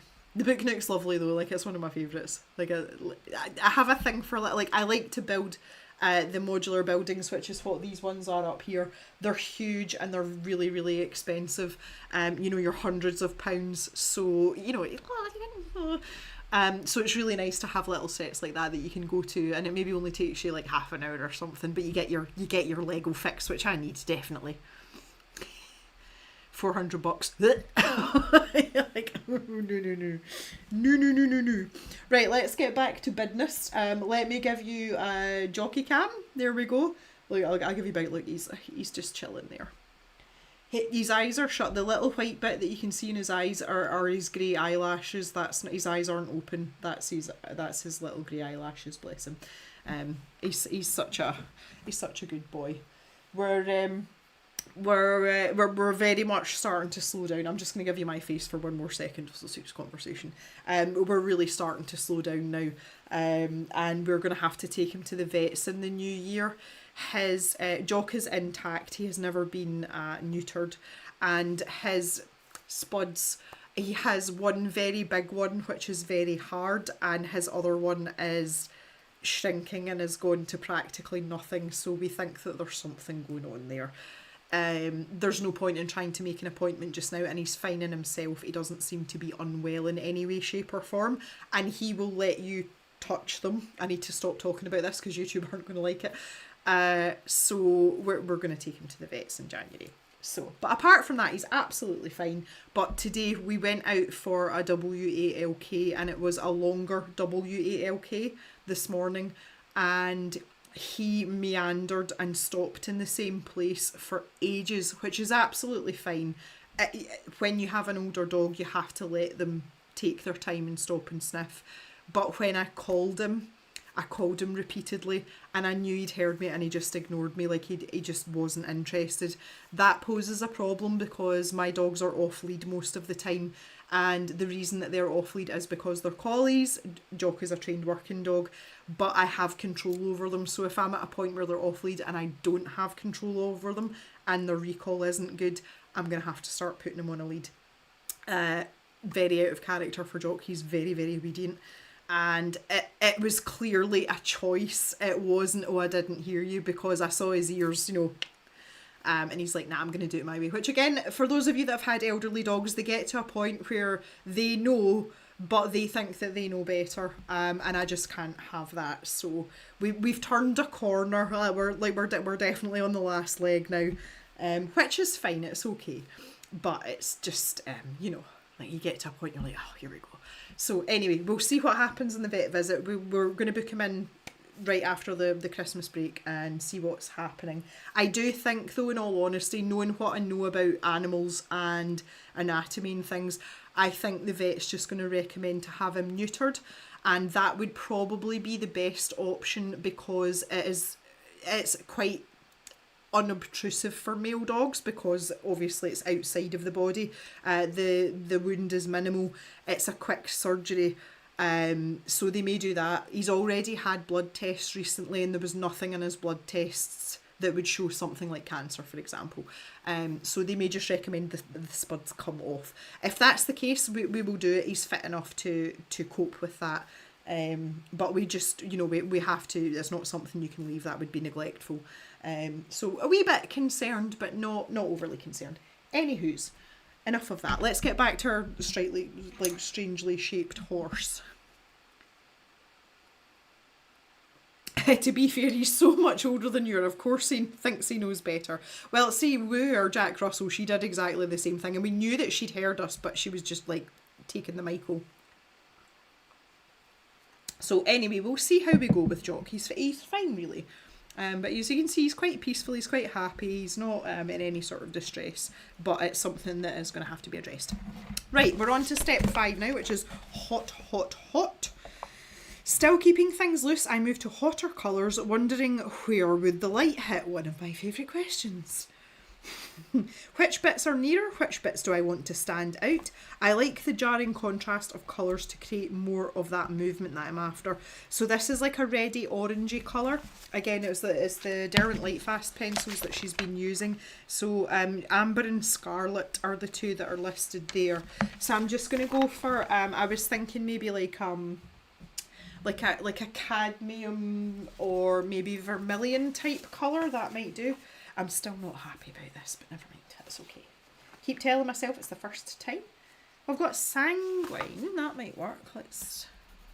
I know you can't see that, but I can see that. It's kind of orangey brown colour, yeah. I'll maybe pop that out. She does have a slightly yellowish colour here. So I think that must be the amber. Let's have, what about orange glaze? Is that too light maybe? Oh, that's far too orangey. Okay. Come on, Jem. That's not really the pencil I had in mind was dark chrome yellow. I think that might be more appropriate. Yes, right, okay, I'm happy with that. We'll go with that. So again, there's no explicit instruction here.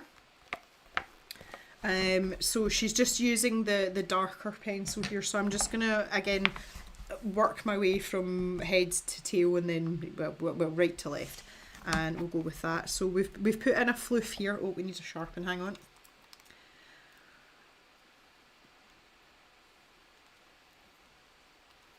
And there we go. Good morning, April, how are you?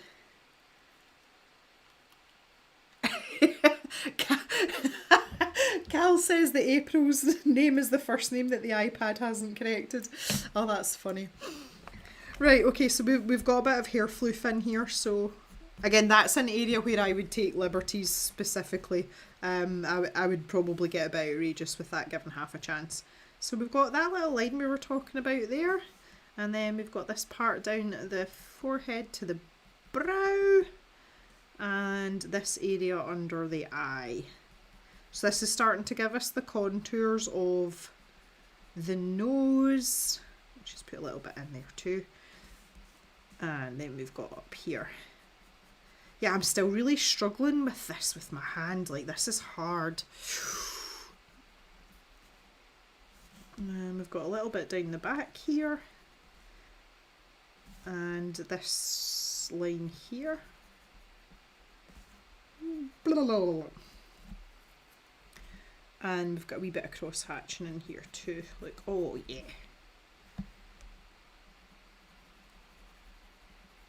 Pop that in, and then some tighter hatching in there. Down this knee joint. This is the knuckle joint down here. And that comes all the way down too. And then we've got some lines in there. That was a bit heavy-handed. Again, my pressure control isn't great yet. And it's one of the reasons why I'm not fully ready to go back to pencils, because I don't have the control without it causing pain. And it tends to... Oh, I missed a little bit of indigo in there. Good grief. I'm reluctant to go back to pencil drawings because the quality isn't there for me, and it's just because it's like fatigue almost, and I don't have that consistency. It's just not there yet.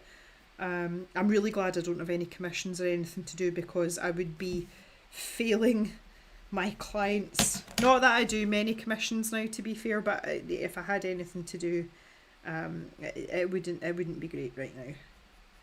But we're trying. This is what this is all about. Oh goodness me, see what I mean? I'm throwing pencils away and everything. Hardly done anything.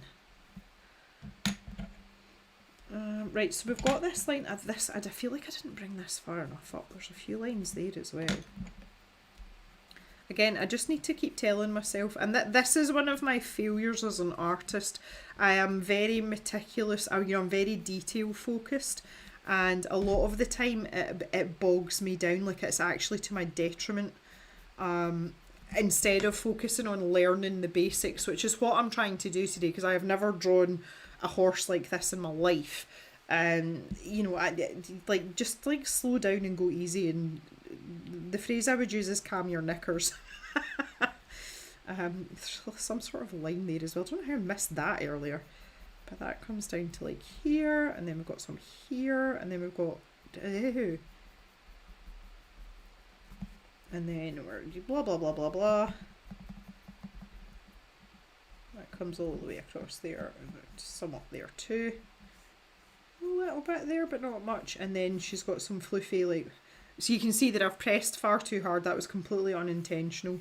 I say the pressure control's just not quite, given that I've got problems with my hand anyway, but this is just making it a bajillion times worse.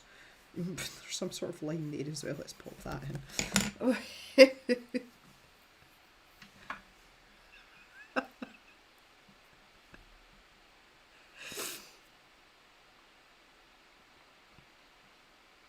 Wow, there's a Murdoch in the cave. Murloc.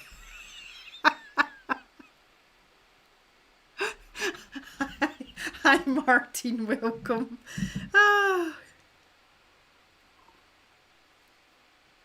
Chill your boots. Okay. We would say cool your jets. Calm your pants.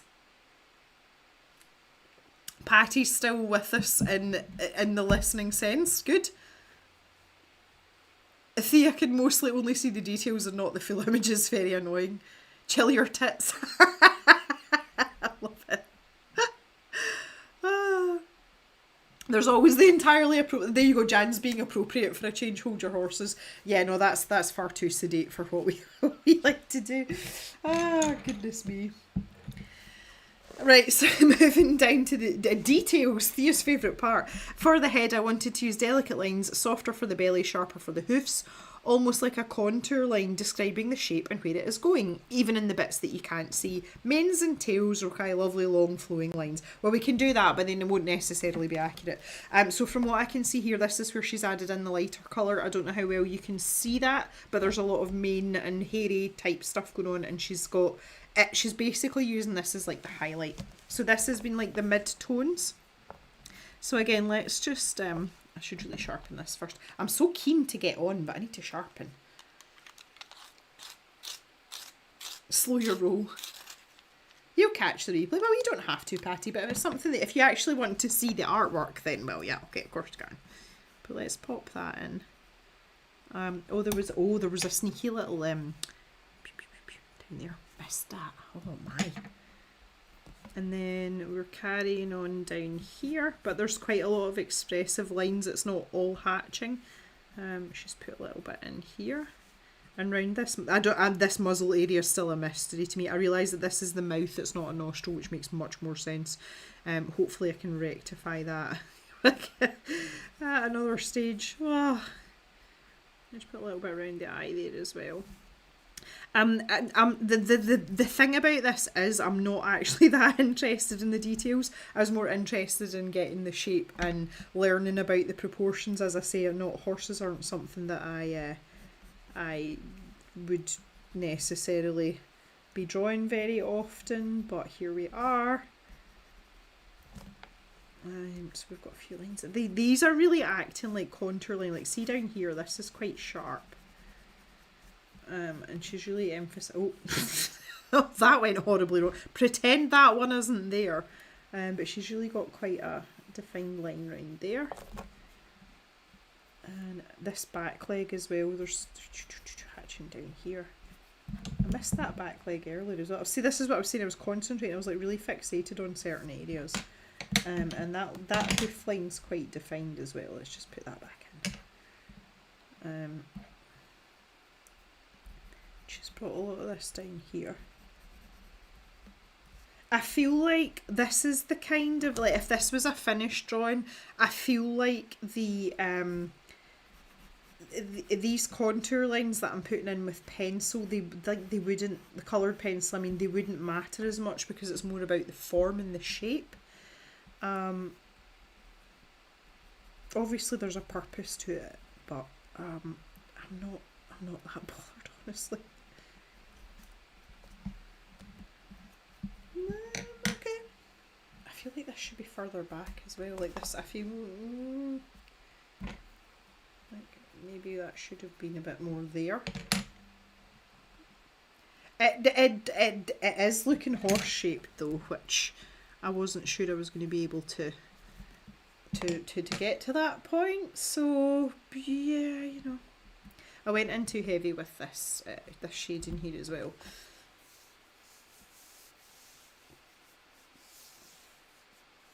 April says I leave for my Christmas visit tomorrow, so I should be packing, but later. Thea already packs for a trip next year. I'm definitely more on the Thea end of the scale than the April end of the scale, but it has been known that I will leave everything till absolutely the last minute, and then just go for it, which oftentimes is less stressful and works out better, but you know. Okay. Moving on, step 7, don't overdo. Well, I think we're kind of past that point, but we're focusing on the head now. Look, this is a lovely close-up. Lovely, lovely. This is written in large letters on my easel. The spaces with nothing in between don't really matter, so I spend a lot of time stepping back, drinking tea. Bet she doesn't drink tea with Jack Daniels in it, though. And having a think. See, score out the TH and put D. Having a drink. Too many lines makes the drawing look heavy. Look at it in a mirror or take a photo, as this often makes things jump out. Well, it's interesting because don't I say all the time that when I see things on the lens, like through the lens, it just looks different, it hits different, and I can quite often see where I've gone horribly wrong with things, or slightly wrong, or whatever. That definitely works for me. That works better than flipping an image for me. So, looking at the face here, I'm going back in with this indigo pencil. You know, we've got a really good close-up here, so let's... I fluffed the ear. I can't really do much about that. I suppose I could kind of try and put in that contour there a little bit. And then she's got a little bit in there. She's still not done much with this eye. She's like sort of... Okay. But this, she's very much defined this area in here, and that disappears. That almost looks purple though. And then this jawbone is very defined. Like that. And then this part here. Now this is the mouth. This isn't a nostril, but she has put that in.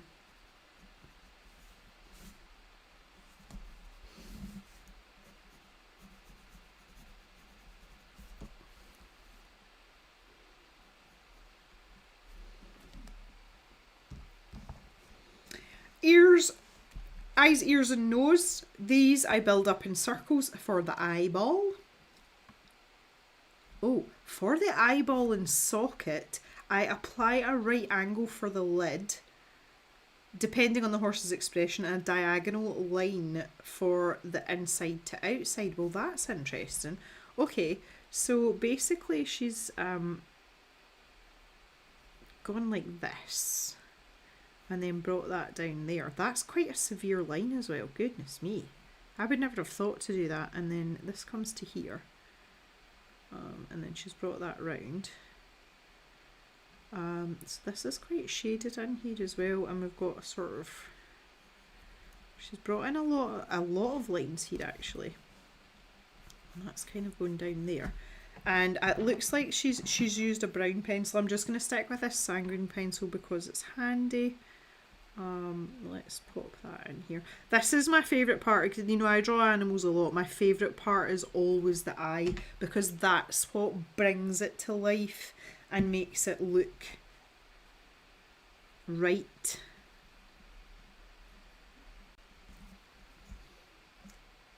We've kind of got a cartoony face going on, but again, I'm not, like, honestly, I'm not mad about this right now. Very much a learning exercise, but this line's quite heavy. Okay, it's not great. It's not terrible though. And there's a little bit of shading here. There's another line there. Oh goodness me! There's lots of. I feel like the face needs a separate, like a separate sketch on its own, and I think I might do that on the other side. So that's the lip line there. So she's really emphasising, and then this part comes up. Yeah, definitely need to do work on this muzzle. Like that's a difference between cows and horses. Like cows' faces, they don't have as much movement in their like their mouth or like their muzzle and their lips as horses do. And I feel like that this needs to be studied separately, because that, I mean, it looks okay, but it doesn't look right. Let's be realistic here.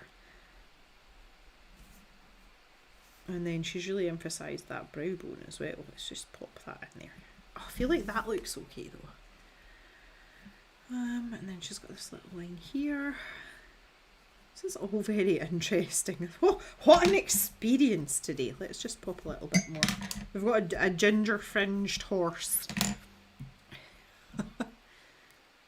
Jan says, this is the first year I've had trips away for many a year, so one trip I forgot so much I wanted it annoyed me. Planning then can't be arsed.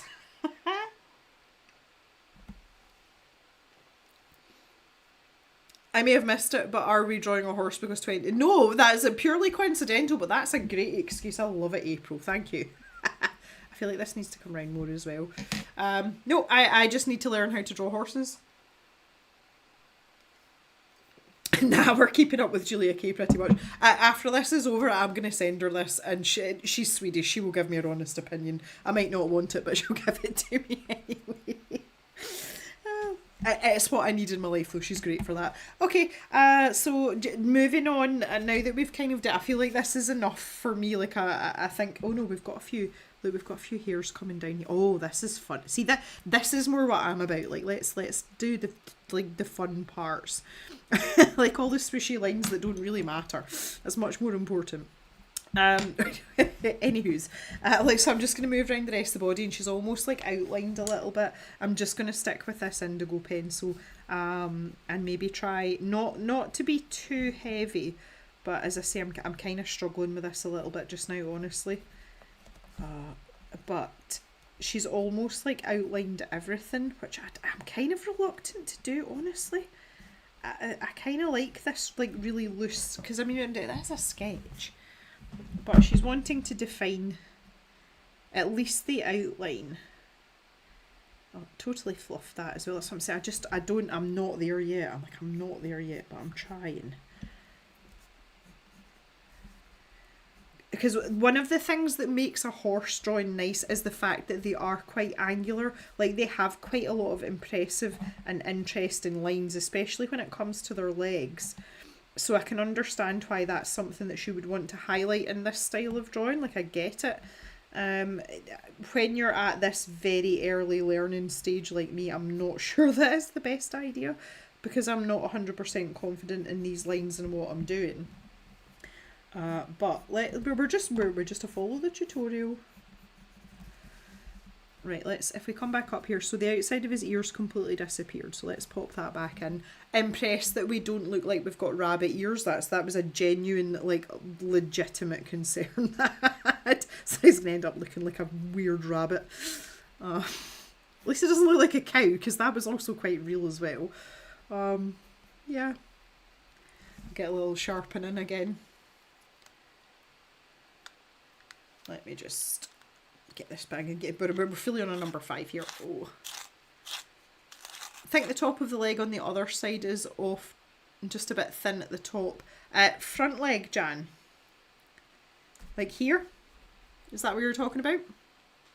I've corrected it. Okay. That's funny. April's both been bitten by a horse and then my foot stepped on. I've never been stood on by a horse, but I have been bitten by a horse. Yeah. That was fun. I was warned as well. It was a farm that I used to take milk samples from, and they had this Spanish stallion. His name was Pablo, and that's no joke, that was his actual name. And the owner warned me, and she said he has this habit of like lulling you into a false sense of security. You know, he's really affectionate, he's really friendly, and then when you get close to him, he'll nip you, but he grabs you at the top of your arm. Like, see the right, there's my elbow, the fleshy part right up here underneath, and she said, like, he will deliberately go for that part. So just be careful, kind of thing. And the bugger got me. He was lovely though, like, apart from that, he wasn't aggressive at all, but he got me, and he bit me so hard that I thought I was bleeding. I was not bleeding, but the bruise that I had, dear Lord of jokes. Have you got an itchy bit? So, oh, it's your face that's itchy. Do you want me to give it a rub for you? Do you want me to rub your face for you? Is that a yes? Was a wee bit of a tail wag? Oh, I don't really want to have to look at all see all the legs when they're like this. Oh, hi. You're such a good boy. You're alright. It's like, what are we doing with all these feeties? We've got all the feeties. It's like, stop touching feet. That's a good boy.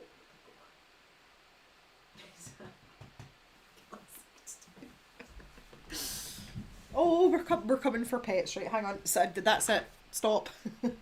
We've got to pet the geriatric dog. That's important. Oh, he's such a good boy. Yes. You alright? You okay?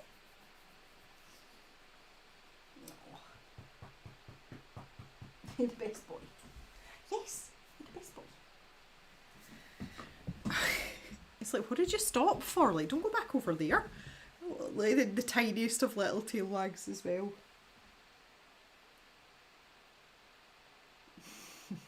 It's good, isn't it? You like that, don't you? You like it, don't you? It's the goodest boy. And you're just the goodest boy.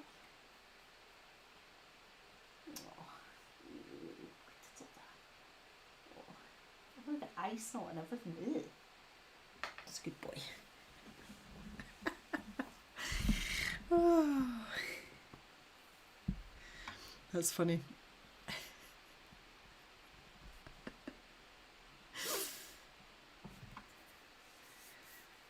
My son gets me in that area a lot when he has his meltdowns. I swear it's the most, like, it's almost as if they know.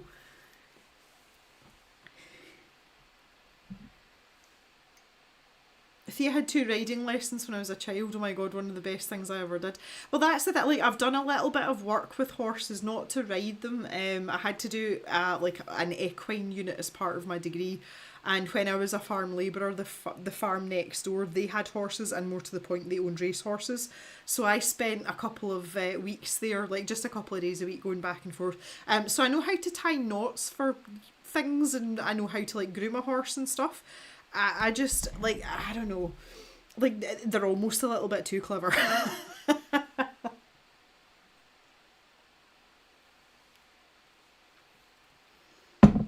Right, okay, so I've kind of lost my spot now. That's him, he settled down. Everything's fine, he settled back down. Right, we were defining lines, that's what we were doing. So we've got this one here. I'd corrected the bit that Jan was talking about, which is good. Like, I'm glad it's good that you brought it up, and that I've actually already done it. So I'll take that as a moderate success. Again, really heavy on what's going on here. Down there. The bottom of the hoof's actually cut off the page here, which isn't all that helpful, but, you know, we'll survive. And then up here.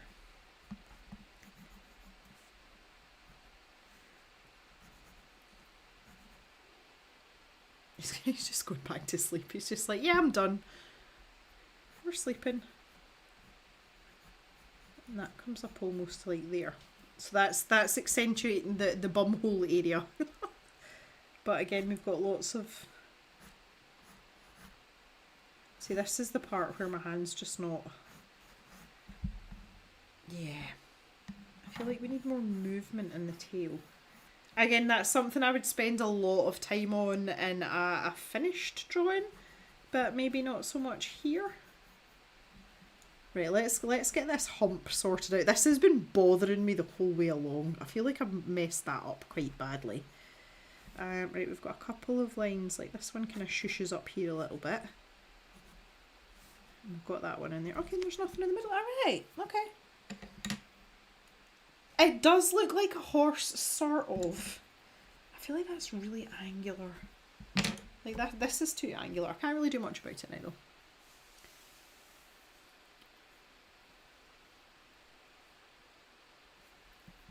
Right, so next part is hoofs. Well, I feel like we've kind of addressed that fairly well.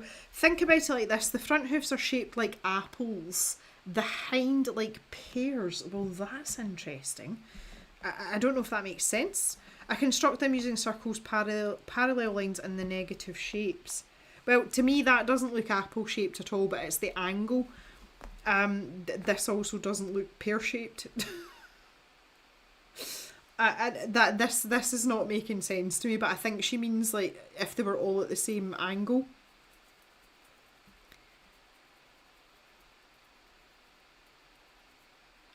It doesn't just sort of look like, well, it does. I just feel it's off though. We definitely need to do more of this. It's quite enjoyable. Like, I'm having a good time. Right, okay. I'm not sure that I want to do anything. I'm not sure I understand the pear and apple concept of this is pear shaped to me. This does not look pear shaped to me. This kind of looks like this, which is not an apple. And this looks more like a pear than an apple. I don't know. I think she means like the actual shape, not the angles that we're looking at here, which makes much more sense. Okay, highlights. Let's move on. 10. Highlights. Using a square brush, white acrylic straight from the tube, and add highlights to make the drawing sing. Bold strokes on the curving of the belly, back and arch of the neck where the sun would hit. And a tiny dot of shiny for the eye. We like the shiny for the eye. It lifts the drawing. Step back a lot to keep it balanced. So this is someone who approaches artwork very similarly to me. I'm always banging on, and it doesn't matter whether it's colouring, painting, drawing. I always say, go away, do something, come back. Like a million times over. I find that really helpful, and I don't think it's something that people do enough. Because especially when you get locked in, like I wanted to carry on with this and not move to colouring. That's a perfect example, but you need to step away because it gives you perspective. And quite often when you're in the midst of it, you can't see the wood for the trees, is the expression I would use. So it lifts the drawing. I step back a lot to keep it balanced, really think about which bits I want to exaggerate. I use dry paint as it clings to the rough paper in a textural way. So back to the type of paper. This paper is very smooth. It's also bright white. However, if I go and get some gouache, which I'm a bit more comfortable using, I'm going to grab a square gouache brush, just a little one, and I'm also going to grab a pointier brush just for that highlight in the eye, because I don't trust myself with a square brush right now. So something like this. This is this is the King Art Original Gold. It's a size 4. That'll do just to bloop in the eye. A half centimetre square brush. Don't know if I can maybe get to that, but let me have an angled brush. Let me just peruse my. Maybe this one will do it. The Sketchbox signature. If I've got a filbert, might not be. I want a square brush though to get those nice sort of sharp edges that she's talking about. Oh look, I love this paintbrush. Calibri Black, this was a limited edition paintbrush. You can't get this brush anymore. I'm going to use that one. So let me just grab some gouache. I do have some water right here. I always keep a jar of water with a lid on, just in case anything tickles my fancy or I need to wipe up a spill, so we'll use that.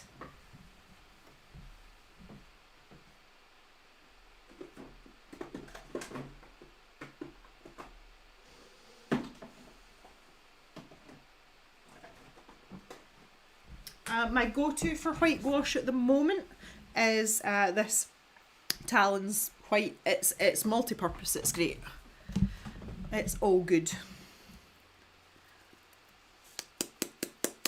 I think what she means is that the back hoof is wider with a taper and the front hoof is a bit more equal. Yeah, I think that's something I need to look at in a bit more depth, Cal. You know, like in an isolated, so that would be like a nice study, is just to look at hoofs, the same way as I feel like the face needs to be a separate thing. I clearly need a lesson on horse bums as well. I've not done that. Like, to me, that I can see that is so off, but for the purposes of what we're doing today, like, I feel like that should be in there maybe. That's a better line. Like, if you ignore this part, that's better, but we're still very angular here. I feel like that should be quite rounded. I don't know. Right, okay, I need to get a wee bit of a palette here as well. I'll need it like, oh, it's a horrible noise. Back again. I'm sorry I had to see my behind there on the jot cam. I've just got this little petal palette and it's just so that I can pop a little bit of this out. That is literally all that I need. So let's, and it's 1 minute to 5. I've timed this really well. So I'll just make this damp. Jock does not look amused. His eyes are open. I don't think he likes all the rattling about. Horse bums are very rounded, you're right. Okay, so let's just grab a little bit of this. So just a damp brush, but straight into neat paint. And I'm literally just going to bloop that in. Oh, that was perfect. That was perfect. Love it when that happens. I forgot a rag as well to wipe my brush on. Oh, so disorganised. Okay, so I'm going to grab the square brush now and I'll pop this over here, and I can pop this here so that you can see what I'm looking at. I would be really tempted as well, depending on the type of paper that you're using. White pastel might be really good for this. So let me just, again, same thing, dampen the brush, almost dry, and then just lift it straight off the palette, because it is kind of like more a dry brushing technique that she's using. So let's, again, I'm just going to start at the head. This isn't going to be as obvious on this paper because we're on bright white paper, but I feel like the act of going through this is more important, and you know, so that I can understand where we're looking at, because that would be a highlight there, because that's clearly like where the joint comes down, and then round here. I could maybe even have done this with a white pencil. Maybe the Caran d'Ache white or the Derwent China white, that's another popular point. Down here. Yeah, she's put quite a lot down on this hoof area, which is interesting.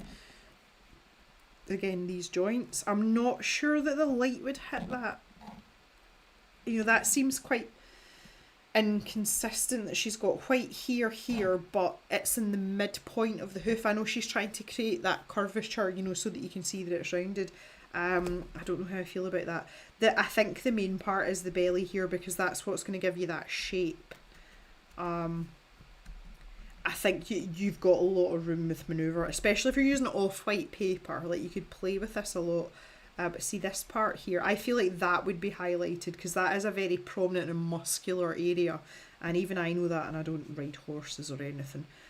Same in cows. Like, my point of reference is cows, and especially having beef animals, we notice like the fat bits, basically, because we're trying to make them fat.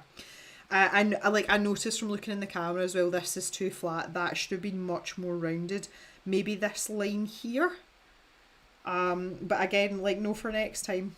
Let's just try and, because why not? And then going down, see these sort of contours of the muscles. So maybe down there as well. A little bit on that inside there, so that's why she'd sort of coned off that area with the pencil earlier. That makes sense now.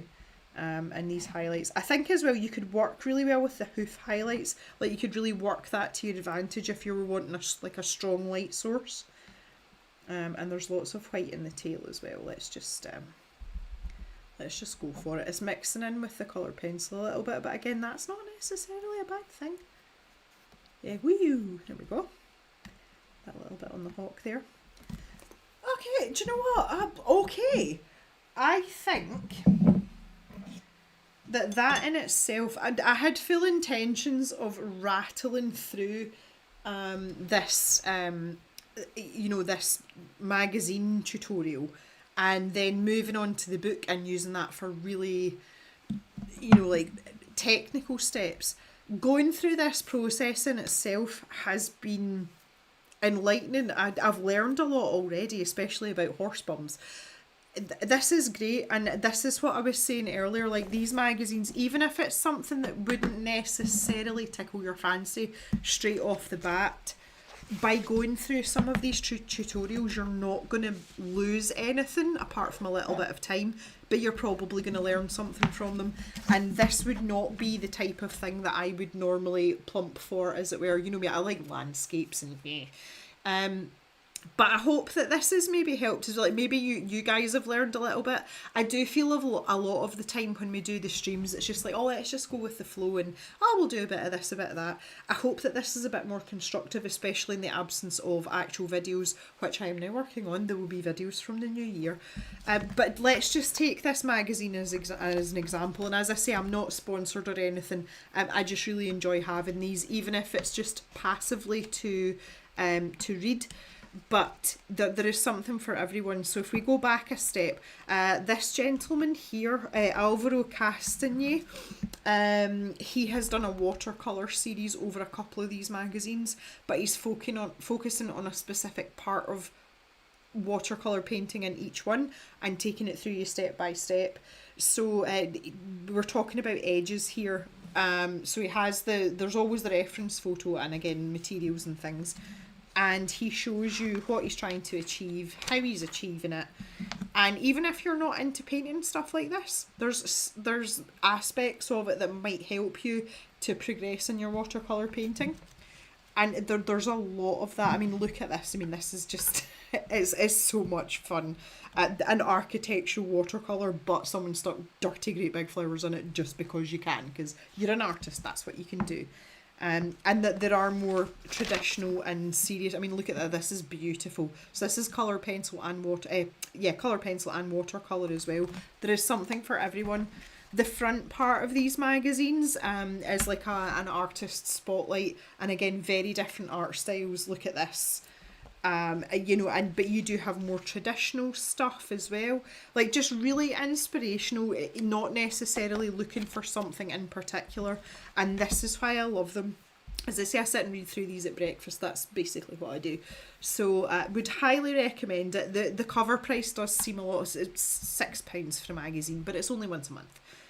So if you even would like to remotely entertain the thought of this, as I say, I do have some back issues in the stash shop, and I put them in periodically. Get a couple, see if you like them, and maybe that will lead to you taking either a physical subscription like mine, or like Jan does with Readily, a digital subscription. Honestly, it's worth it, even if it's just for inspiration. It's really, really good. I really like it. Thea liked me watching figure this out. Well, you mean you liked watching me struggle? Is that what you're telling me? And Cal's enjoyed remembering what she used to know about horses. That's funny. Glad I could be of assistance. The problem with this now is I have to send this to Julia. Julia is I was going to say an equinarian. She's an equestrian. She's ridden horses all her life. And obviously that's part of the reason why this is like her comfort art subject. Today's date is the 21st of December, and it is still 2025, much to my dismay. I will show this to her, and she will point out in great detail what I've done wrong and what I've done right. And it's the best person to hear criticism from is someone that's a close friend, so I'm looking forward to that.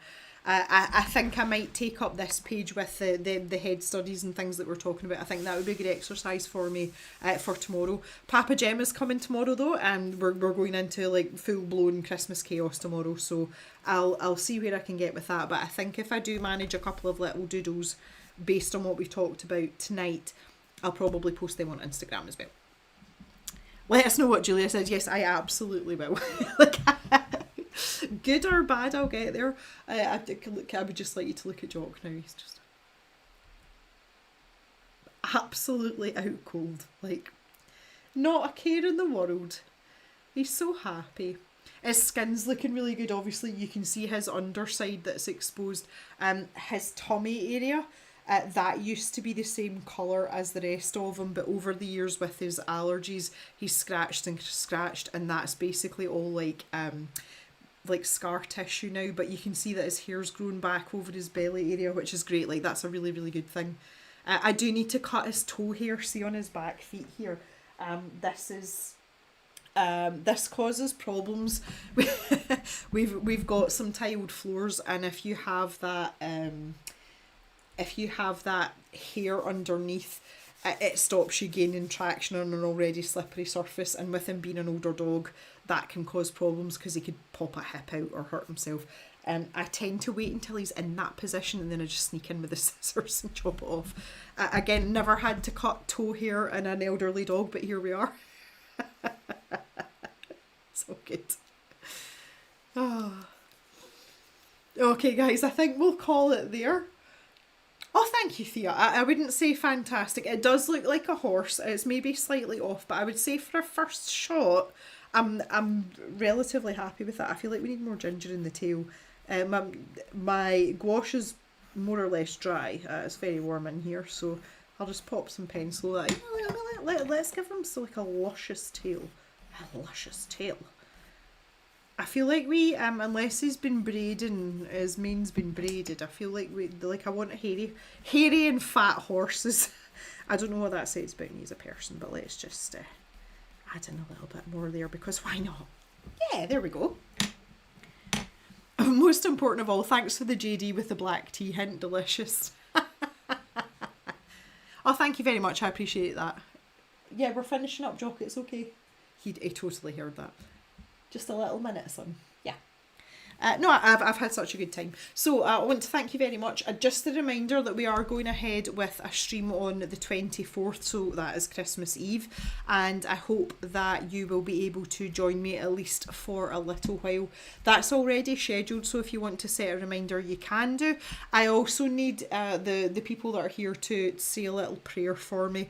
I am going back on my first run tomorrow morning. I was supposed to go on Wednesday, and my elbow was really sore, like it was really stiff, and the weather was horrendous, so I was like, no, not doing that. And I've just been really busy, so tomorrow morning I am getting up out of bed very like a jog. Well, that sounded like, oh, get in comfy position. Upside down dog, always our favourite.